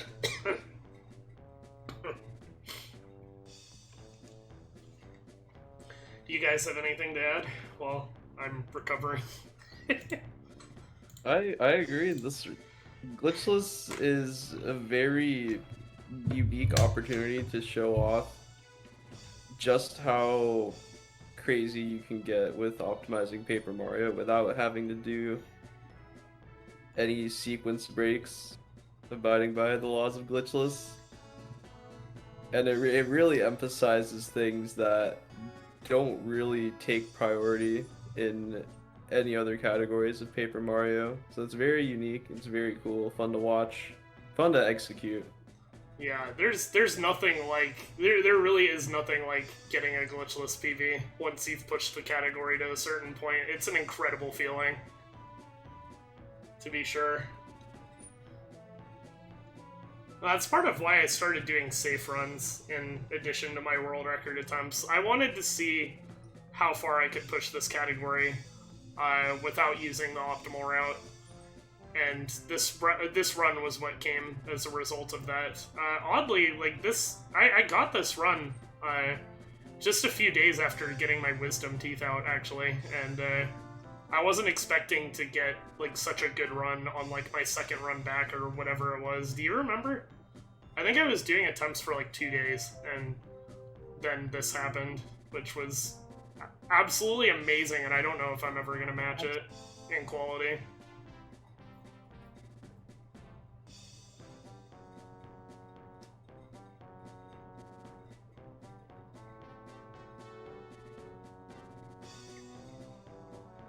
Anyway, a typical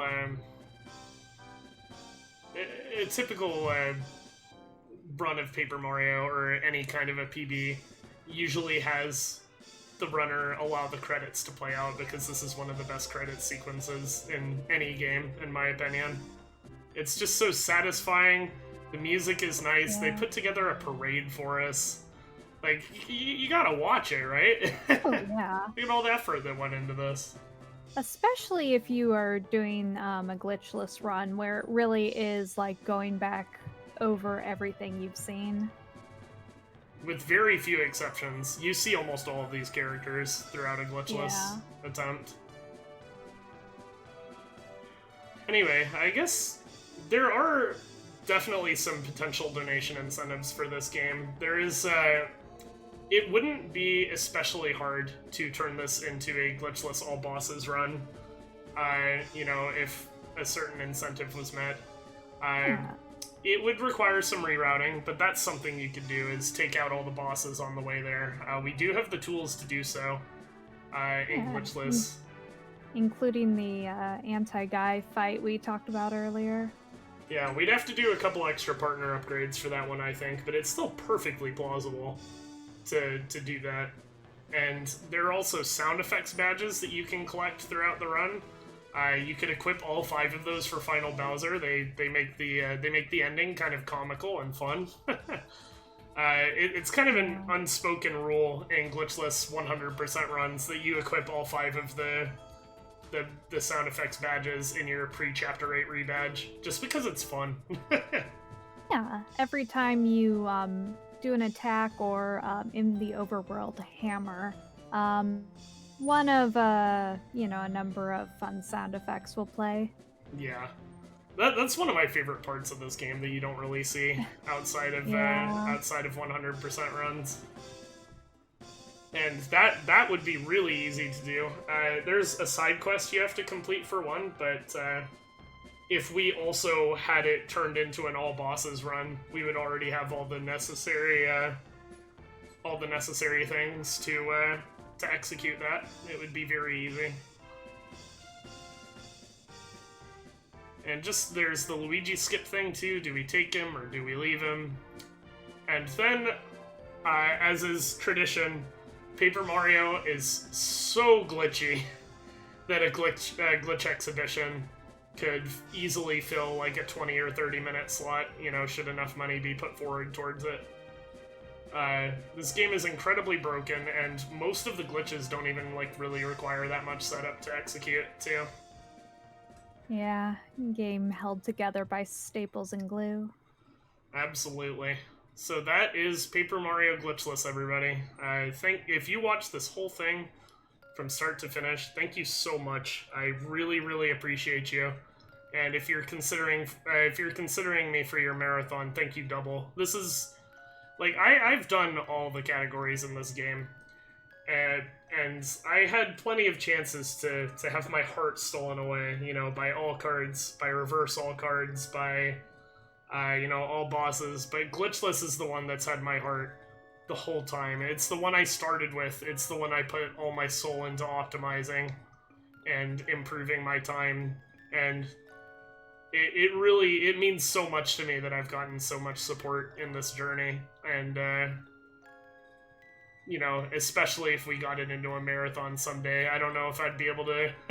I don't know if I'd even believe it at that point. Getting the chance to do something like this, to show off the game I love and the category I love to help people would be so meaningful to me. Anyway, thank you guys. Do you guys have any closing thoughts? Nothing other than you're a legendary player. For sure the best player to ever touch this category. So if you guys want to watch the best, this is definitely the run for you. Thank you. That means a lot. Especially considering how good you are.